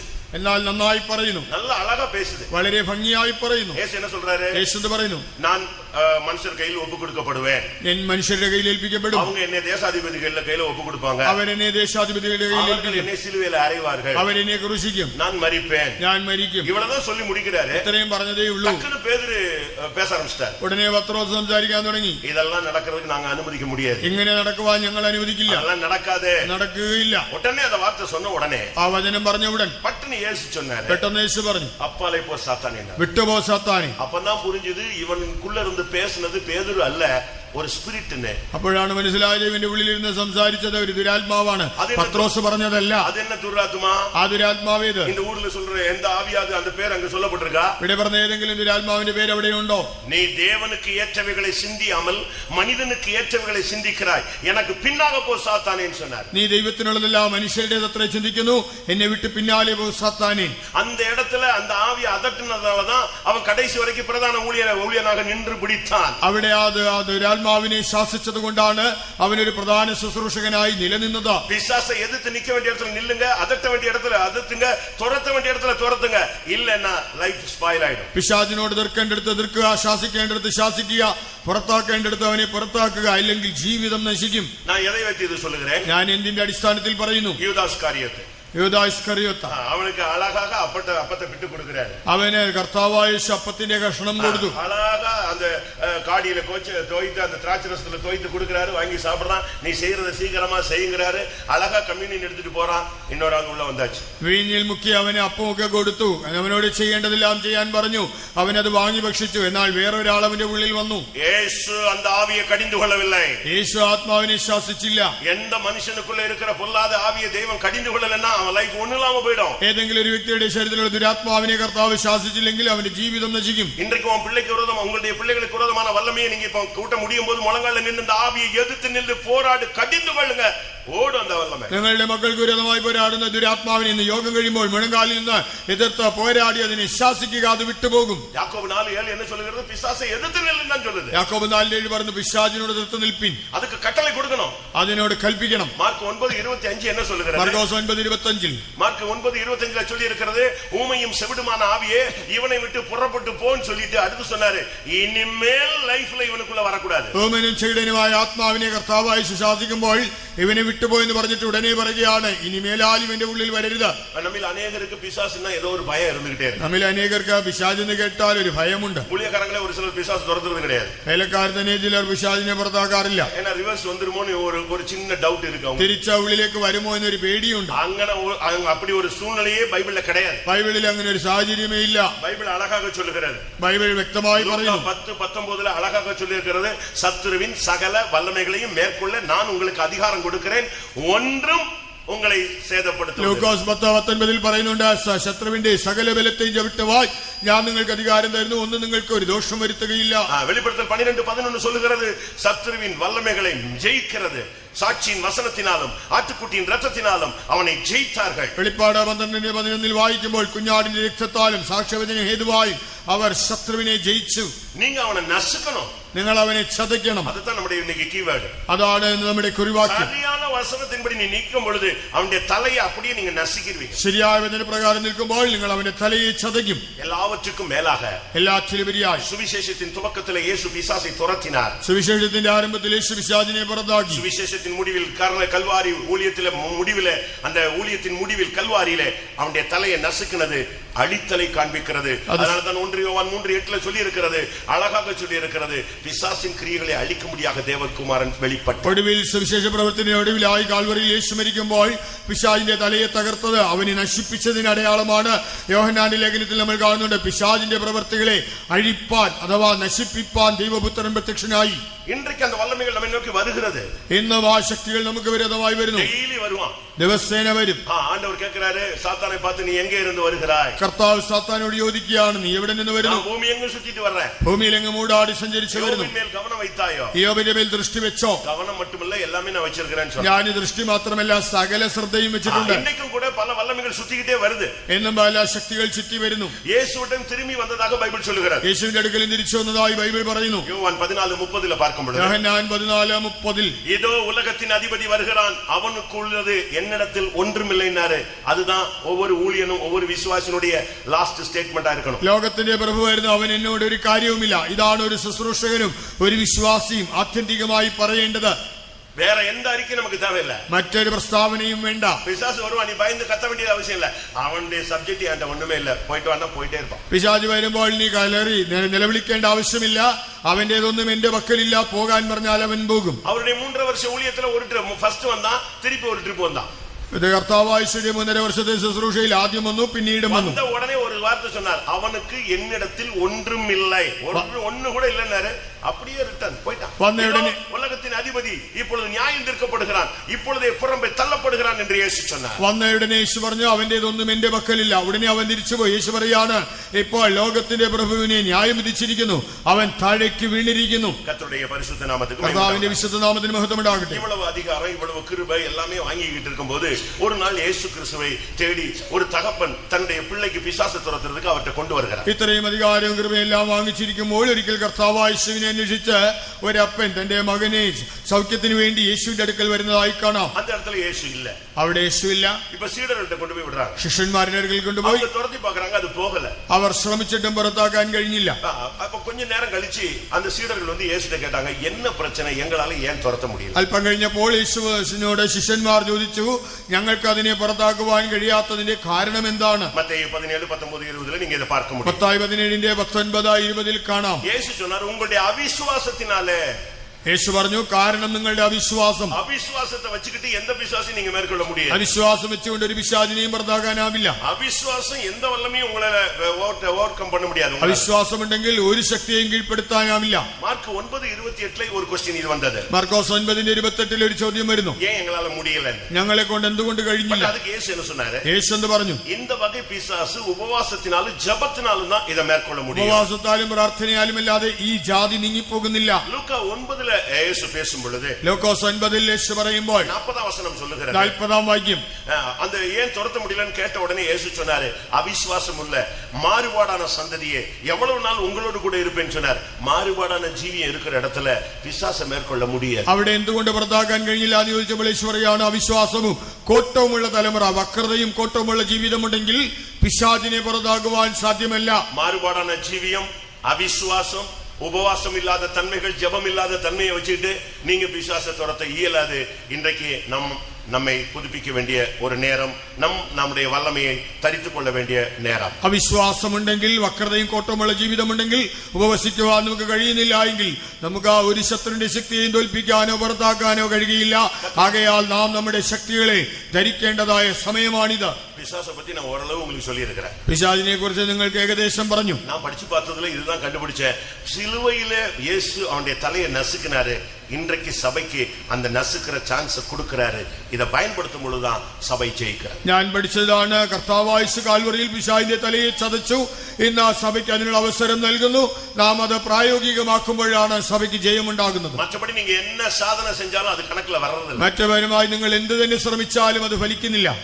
ஒரு 2-3 வசனங்களோடு நான் முடிக்க விரும்புகிறேன். 2-3 വാക്യങ്ങൾ പറഞ്ഞ് അവസാനിപ്പിക്കാം. மார்க் 16:17 படி ஒரு விசுவாசியினுடைய அடையாளம் முதல் சைன் മർക്കോസ് ஒயிட் அண்ட் ஒயிட்டோ இல்லாவிட்ட மீசி எடுக்கிறதோ நகை எடுக்கிறதோ முதல் அடையாளம் അവന്റെ ഊഴിയത്തിനും ജീവിതത്തിനും വിരോധமான ആവിയെ തുറത്തുവത്. മർക്കോസ് 16:17 വായിക്കുമ്പോൾ ഒരു വിശ്വാസം എന്നുള്ളതിന്റെ ആദ്യത്തെ അടയാളം വെള്ളയും ധരിക്കുന്നതോ ആഭരണം മാറ്റുന്നതോ മീശ എടുക്കുന്നതോ അല്ല, ഭൂതങ്ങളെ പുറത്താക്കുക എന്നുള്ളതാണ്. ലൂക്കാ 11:20 പടി ലൂക്കോസ് 11:20 പ്രകാരം നിങ്ങൾ சரியா பிசாசை துரத்தி பாருங்க, தேவனுடைய ராஜ்யம் உங்களுக்குள் வருகிறது. നിങ്ങൾ ശരിക്കും പിശാചിനെ ഓടിച്ചു നോക്കുക, ദൈവരാജ്യം നിങ്ങളിൽ വരും. சரியான அபிஷேகம், நீ அந்த ஆவியை துரத்த உனக்குள்ள அனாயிண்டிங் இறங்கிட்டே இருக்கும். നിങ്ങൾ ആത്മാവിനെ പുറത്താക്കും തോറും നിങ്ങളിൽ അഭിഷേകം ഇറങ്ങും. ലൂക്കാ 10:20 പടി பார்க்கும் பொழுது ലൂക്കോസ് 10:20 പ്രകാരം நீங்கள் பிசாசை துரத்துங்க, அதுக்காக சந்தோஷப்படாதீங்க, உங்களுடைய பெயர் பரலோகத்தில் எழுதப்படுகிறது. നിങ്ങൾ പിശാചിനെ പുറത്താക്കുമ്പോഴും അതിനെ ചൊല്ലി സന്തോഷിക്കേണ്ട, സ്വർഗ്ഗത്തിൽ നിങ്ങളുടെ പേര് എഴുതുന്നതിൽ സന്തോഷിക്കുക. சரியா பிசாசை துரத்தினாதான் പെർഫെക്ഷൻ വരുമെന്ന് ബൈബിൾ சொல்லுகிறது. പിശാചിനെ ശരിക്ക് പുറത്താക്കിയെങ്കിൽ മാത്രമേ പൂർണ്ണതയുണ്ടാകൂ എന്ന് ബൈബിൾ പറയുന്നു. ലൂക്കാ 13:32 அந்த ஏரோது அவர்கிட்ட பேசும் பொழுது அவர் சொல்றாரு, இன்றைக்கும் நாளைக்கும் மறுநாளும் நான் பிசாசை துரைத்தி அதற்கு பின்பு நான் நிறைவை அடைவேன். ലൂക്കോസ് 13:32 കർത്താവായ യേശു ക്രിസ്തു ഹേരോദാവിനോട് പറയാണ്, അവനെ കുറിച്ച് പറഞ്ഞു, ഇന്നും നാളെയും മറ്റന്നാളും ഞാൻ ഭൂതങ്ങളെ പുറത്താക്കും, അതോടുകൂടി സമാപിക്കേണ്ടതാകുന്നു. അത് முடிச்சிட்டா இவர் பெர்ஃபெக்ஷனை நோக்கி வர முடியும். അത് കഴിഞ്ഞെങ്കിൽ മാത്രമേ തനിക്ക് പൂർണ്ണതയിലെത്താൻ കഴിയൂ. அதுக்கு பிறகுதான் அவர் பூர்ணமடைந்தார் என்று பைபிள் சொல்லுகிறது. അതിനുശേഷമാണ് താൻ പൂർണ്ണത പ്രാപിച്ചത്. உங்களுடைய குடும்பத்திலே, உங்களுடைய வீடுகளிலே, உங்களுடைய சபைக்குள்ளே, உங்களுடைய ஊழியங்களுக்குள்ளே, உங்களுடைய தரிசனம், உங்களுடைய அழைப்பு, உங்களுடைய வெளிப்படுத்தல், இவைகளுக்கு விரோதமான வல்லமையை நீ முறியடிக்கும் பொழுதுதான் பூரணம் என்கிற வார்த்தை உனக்குள் நிறைவேறும். നിങ്ങളുടെ കുടുംബങ്ങളിൽ, സഭയിൽ, ശുശ്രൂഷയിൽ നിങ്ങളുടെ വെളിപ്പാടിന്, ദർശനത്തിന് വിരുദ്ധമായി പോരാടുന്ന ശത്രുവിന്റെ ശക്തികളെ തോൽപ്പിച്ചു കളയുമ്പോൾ മാത്രമേ നിനക്ക് പൂർണ്ണതയിലെത്തുവാൻ കഴിയൂ. നാം തുരത്ത வேண்டும், നമുക്കുള്ള ഇருந்து തുരത്തപ്പെട வேண்டும். നാം പുറത്താക്കുന്നതോടൊപ്പം നമ്മിൽ നിന്നും പുറത്താക്കപ്പെടണം. മാർക്ക് 16:10 பார்க்கும் பொழுது உயிர்த்தெழுந்த இயேசு சீடர்களுக்கோ இல்லாவிட்ட மற்ற பெரிய பெரிய ஆட்களுக்கோ தரிசனமாகவில்லை, மகதலேனா மரியாள் என்கிற ஒரு பெண்ணுக்கு மார்க் 16:10 அவளுக்கு முதல் உயிர்த்தெழுந்த இயேசு தரிசனமானது மகதலேனா மரியாளுக்கு. കാരണം കീഴ് എഴുതിയിരിക്കെ, അവളിടത്തിലിருந்து 7 ആവികളെ അവർ തുരത്തി ഇരുന്നു. മർക്കോസ് 16:10 വായിക്കുമ്പോൾ കർത്താവായ യേശു ക്രിസ്തു ഉയർത്തെഴുന്നേറ്റിട്ട് താൻ പ്രത്യക്ഷനായത് പ്രധാന ശുശ്രൂഷകർക്കോ മറ്റു പ്രധാനികൾക്കോ അല്ല, താൻ മഗ്ദലക്കാരത്തി മറിയയ്ക്കാണ് പ്രത്യക്ഷനായത്. അതിന്റെ കാരണം അവിടെ പറഞ്ഞിട്ടുണ്ട്, അവളിൽ നിന്ന് 7 ഭൂതങ്ങൾ പുറത്താക്കപ്പെട്ടിരുന്നു. ഉங்களுக்குள்ளே எத்தனை பேர் இந்த வசனத்தின் அடிப்படையில் நம்மை சரிப்படுத்தி ஜெயிக்க விரும்புகிறீர்கள்? എത്ര പേർ ഈ വചനപ്രകാരം ജീവിതത്തെ ക്രമപ്പെടുത്തി ജയമെടുക്കുവാൻ ആഗ്രഹിക്കുന്നു? 40 വയസ്സാனதான் பிசாசு துரத்தணும்ல, அபிஷேகம் பெற்ற விசுவாசித்த வசனத்தை கையில் எடுத்தா நீங்கள் பிசாசை ஜெயிக்கலாம். 40 കൊല്ലം കഴിഞ്ഞിട്ടേ പിശാചിനെ പുറത്താക്കാൻ കഴിയുന്നൊന്നുമില്ല. നിങ്ങൾ അഭിഷേകം പ്രാപിച്ചതായ വിശ്വാസിയാണെങ്കിൽ വചനം കയ്യിലെടുത്താൽ പിശാചിനെ പുറത്താക്കാം. சரி, இன்றைக்கு நாம் முதலாம் நாள் கூட்டத்துக்கு வந்திருக்கிறோமே, நம்மில் எத்தனை பேர் நம்முடைய வீடுகளில இந்த ஆவிகள், இந்த வல்லமைகள் நம்முடைய பிள்ளைக்குள்ளேயோ, புருஷனுக்குள்ளேயோ, மனைவிக்குள்ளேயோ, தொழிலுக்குள்ளேயோ, ஊழியத்துக்குள்ளேயோ, ജീവിതത്തിലേയോ, ശരീരത്തിലേയോ, മനതിലേയോ എങ്ങെല്ലാം இந்த താക്കുതலை ഉണർகிறோം? അതെ, ഇന്ന് ആദ്യമായിട്ട് നമ്മുടെ യോഗത്തിൽ വന്നിരിക്കുന്നതിൽ എത്ര പേർ നമ്മുടെ കുടുംബങ്ങളിലോ, നമ്മുടെ മക്കളിലോ, അല്ലെങ്കിൽ നമ്മുടെ കുടുംബജീവിതത്തിലോ, നമ്മുടെ മനസ്സിലോ, നമ്മുടെ പ്രവർത്തനങ്ങളിലോ എവിടെയെല്ലാം ഈ പിശാചിന്റെ ആക്രമണം ഉണ്ടെന്ന് എത്ര പേർ മനസ്സിലാക്കുന്നു? அப்படி உணர்றவங்க கண்களை மூடி அப்படியே கையை உயர்த்துங்க பார்க்கலாம். நாங்க உங்களுக்காக ஜெபிக்க போறோம். ஒரு சக்தி உனக்குள்ளே இறங்கும். இந்த கட்டு இன்றையோட அழிக்கப்படட்டும். இன்றைக்கு பிசாசின் தலையை நசுக்கிற ஒரு டைமாக மாறட்டும். അങ്ങനെയുള്ളവർ മുഴങ്കാലിന് കൈകൾ ഉയർത്തി പ്രാർത്ഥിക്കുക.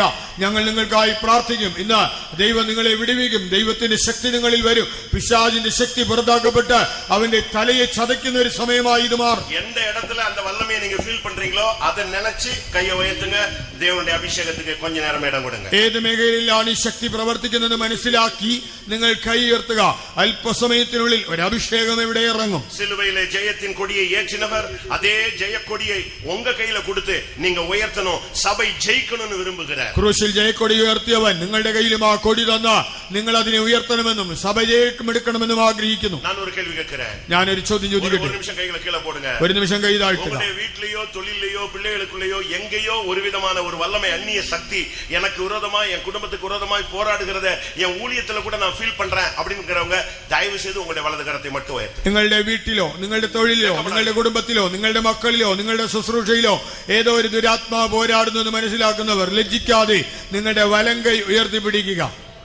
என்றைக்கு இந்த வல்லமையை மேற்கொள்ள போகிறீர்கள்? നിങ്ങൾ എന്നിതിനെ ജയിക്കും. இன்னும் எத்தனை கன்வென்ஷனுக்கு பிறகு இந்த வல்லமையை நீங்க மேற்கொள்ள ഇനി போறீங்க? എത്ര കൺവെൻഷൻ കഴിഞ്ഞിട്ടാണ് ജയിക്കാൻ പോകുന്നത്? இன்னைக்கு உனக்கு கொடுத்திருக்கிற பிராமிஸ், ഇന്ന് നിനക്ക് നൽകുന്ന വാഗ്ദത്തം. കൺവെൻഷൻ 2021 ഫസ്റ്റ് നാൾ ദേവൻ ഉനക്ക് കൊടുക്കുന്ന വാർത്ത സാത്താനെ മകനെ മകളെ ഉൻ കാലിൻ കീഴെ ഞാൻ നശിക്കി പോടുവേൻ. 2021 കൊട്ടാരക്കര കൺവെൻഷന്റെ ആദ്യത്തെ ദിവസത്തിൽ ദൈവം നിനക്ക് നൽകുന്ന വാഗ്ദത്തമാണ്, മകനെ മകളെ ഇന്ന് സാത്താനെ നിന്റെ കാൽ കീഴെ ചതച്ചു കളയും. എത്ര പേര് இந்த വചനങ്ങളെല്ലാം ഇറുക പിടിக்க പോறீங்க? എത്ര പേര് ഈ വചനങ്ങളെ മുറുകെ പിടിക്കും? ഉங்களுக்குள்ள അഭിഷേകം இருந்தா கொஞ்சம் அதை வெளியே கொண்டு வாங்க. നിങ്ങളിൽ അഭിഷേകമുണ്ടെങ്കിൽ അതിനെ പുറത്തേക്ക് കൊണ്ടുവരിക. മേൽക്കൊള്ളുന്ന വചനം தெரிஞ்சாத വാயை திறந்து உச்சரியுங்க. പിശാചിനെ തോൽപ്പിക്കാനുള്ള വചനം ലഭിച്ചാൽ വായ് കൊണ്ട് ഏറ്റു പറയുക. യേശുവിൻ നാമത്തെ യൂസ് பண்ணுங்க. യേശുവിന്റെ നാമം ഉപയോഗിക്കുക. செய்வனை வல்லமைகள் ஓடட்டும். ആഭിചാര ശക്തികൾ ഓടട്ടെ. இந்த தேசத்திலே போராடுகிற வல்லமைகள் நசரேயனாகிய இயேசுவின் நாமத்திலே சாத்தான் மின்னலை போல விழுவானாக. ദേശത്തിൽ പോരാടുന്ന ദുഷ്ടശക്തികൾ നസറായനായ യേശുവിന്റെ നാമത്തിൽ സാത്താൻ മിന്നൽ പോലെ താഴെ വീഴട്ടെ. ഒരു അഭിഷേകത്തോടെ നീ വീട്ടിൽ പോ, ഇന്നോട് നീ ജയിപ്പാய். ഒരു അഭിഷേകത്തോടെ വീട്ടിൽ പോ, നീ ഇന്ന് മുതൽ ജയിക്കും. ഇന്നയിലിരുന്ന് ഒരു അഭിഷേകം இந்த சபை ஜெயிக்க வேண்டும். ഇന്ന് ലഭിക്കുന്ന അഭിഷേകം സഭ ജയിക്കണം. இந்த കൊട്ടാരക്കര ஊழியம் ஜெயிக்க வேண்டும். കൊട്ടാരക്കര വേല ജയിക്കട്ടെ. ஊழியர்கள் ஜெயிக்க வேண்டும். ശുശ്രൂഷകർ ജയിക്കട്ടെ. ഒരു ദേവന്റെ പിള്ളയും ജയിக்க வேண்டும். ഓരോ ദൈവമൈതലും ജയിക്കട്ടെ. ജയത്തിൻ കൊടിയെ കയ്യിൽ എടുங்க. ജയത്തിന്റെ കൊടി കയ്യിൽ എന്താ? ആവിയാനവർ വെള്ളം പോലെ ശത്രു വരുമ്പോൾ ആവിയാനവർ കൊടി ഏற்றട്ടെ. അതേ ദൈവശക്തി വരുമ്പോൾ ആ ദൈവത്തിന്റെ ആത്മാവ് കൊടി ഉയർത്തട്ടെ. ഞാൻ திரும்பவும் சொல்லுகிறேன், വീണ്ടും പറയട്ടെ, മുടിഞ്ഞ മുളങ്കാൽ പോട്ട് அந்த ആവിയെ എതിർത്ത് നില്ല്. കഴിയുമെങ്കിൽ മുഴങ്കാലിൽ നിന്ന് ആ ദുരാത്മാവിനോട് എതിർക്കുക. சரியான ஒரு அக்னி அபிஷேகம் உனக்குள்ள வரட்டும். ശരിയായ അഗ്നി അഭിഷേകം നിന്നിൽ വരട്ടെ. ഇനി മൗനമായി இருக்க கூடாது. ഇനി മൗനമായിരിക്കരുത്. ഇനി அமைதியா இருக்க கூடாது. ഇനി മിണ്ടാതിരിക്കരുത്. അഗ്നി ഉള്ള വരട്டும். നിന്റെ ഉള്ളിൽ തീ വരട്ടെ. കയ്യിൽ എടുங்க. നിങ്ങൾ വചനം കയ്യിലെടുക്കുക. അഭിഷേകത്തെ കയ്യിൽ എടുங்க. അഭിഷേകം കയ്യിലെടുക്കുക. യേശുവിൻ നാമത്തെ കയ്യിൽ എടുங்க. യേശുവിന്റെ നാമം കയ്യിലെടുക്കുക. ജയത്തിൻ കൊടിയെ കയ്യിൽ എടുപ്പോ. ജയത്തിന്റെ കൊടി കയ്യിലെടുക്കുക. ഇன்றைக்கு ஜெயம் எப்பொழுதும் ஜெயம். ഇന്ന് ജയം എന്നും ജയം. எல்லா இடங்களிலும் நம்மை வெற்றி சிறக்க பண்ணுகிறவர் இந்த முதலாம் நாள் கூட்டத்திலே ஜெயக்கொடியோடு வந்திருக்கிறார். എല്ലായിടത്തും ജയോത്സവമായി നടത്തുന്നവൻ ഈ ഒന്നാം യോഗത്തിൽ ജയാളികളാ ജയക്കൊടിയോട് വന്നിരിക്കുന്നു. ഒരു നിമിഷം വായ തുറന്ന് അന്യ ഭാഷ പേசுங்க. ഒരു നിമിഷം വായ തുറന്ന് അന്യ ഭാഷ പറയുക. இன்னும் சத்தமாக அந்நிய பாஷை பேசுங்க. ഉച്ചത്തിൽ അന്യ ഭാഷ പറയുക. அவன் வார்த்தை அபிஷேகத்தை கேட்டு கேட்டு பிசாசு வான மண்டலங்களில் உள்ள பொல்லாத ஆவிகள் ஓடணும். നിന്റെ അഭിഷേകത്തിന്റെ ശബ്ദം കേട്ട് ആ സ്വർലോകങ്ങളിലെ ദുഷ്ടാത്മ സേനകൾ ഓടട്ടെ. வியாதியை எதிர்த்து நில்லு. യോഗത്തോട് നിൽക്കാം. பிசாசை എതിർത്ത് நில்லு. സാധ്യത നിൽക്കാം. இயேசுவின் நாமத்தில் ஜெயம். യേശുവിന്റെ നാമത്തിൽ ജയം. எந்த வல்லமைக்கு உன்னை மேற்கொள்ள அதிகாரம் கிடையாது. ശക്തിക്ക് നിന്നെ തോൽപ്പിക്കുവാൻ അധികാരമില്ല. അന്ധകാര വല്ലമകളെ മേற்கொள்ள ഞാൻ ഉനക്ക് അധികാരം കൊടുത്തിരിக்கிறேன். അന്ധകാരശക്തികളെ ജയിക്കുവാൻ നിനക്ക് അധികാരം തന്നിട്ടുണ്ട്. സഭയെ അഭിഷേകത്തിനാൽ നിറമ്പ്. സഭയെ അഭിഷേകത്തിൽ നിറയുക. ஊழியர்களே അഭിഷേകത്തിൽ നിറമ്പുക. മനുഷ്യരെ അഭിഷേകത്തിൽ നിറയുക. இந்த தேசத்தின் அதிபதி விழுந்து போனான். ദേശത്തിന്റെ അധിപതി വീണുപോയി. இந்த தேசத்தின் வல்லமை விழுந்து போனது. ദേശത്തിന്റെ ശക്തി വീണുപോയി. ഹല്ലേലൂയ. റൈറ്റ് ഹിറ്റ്.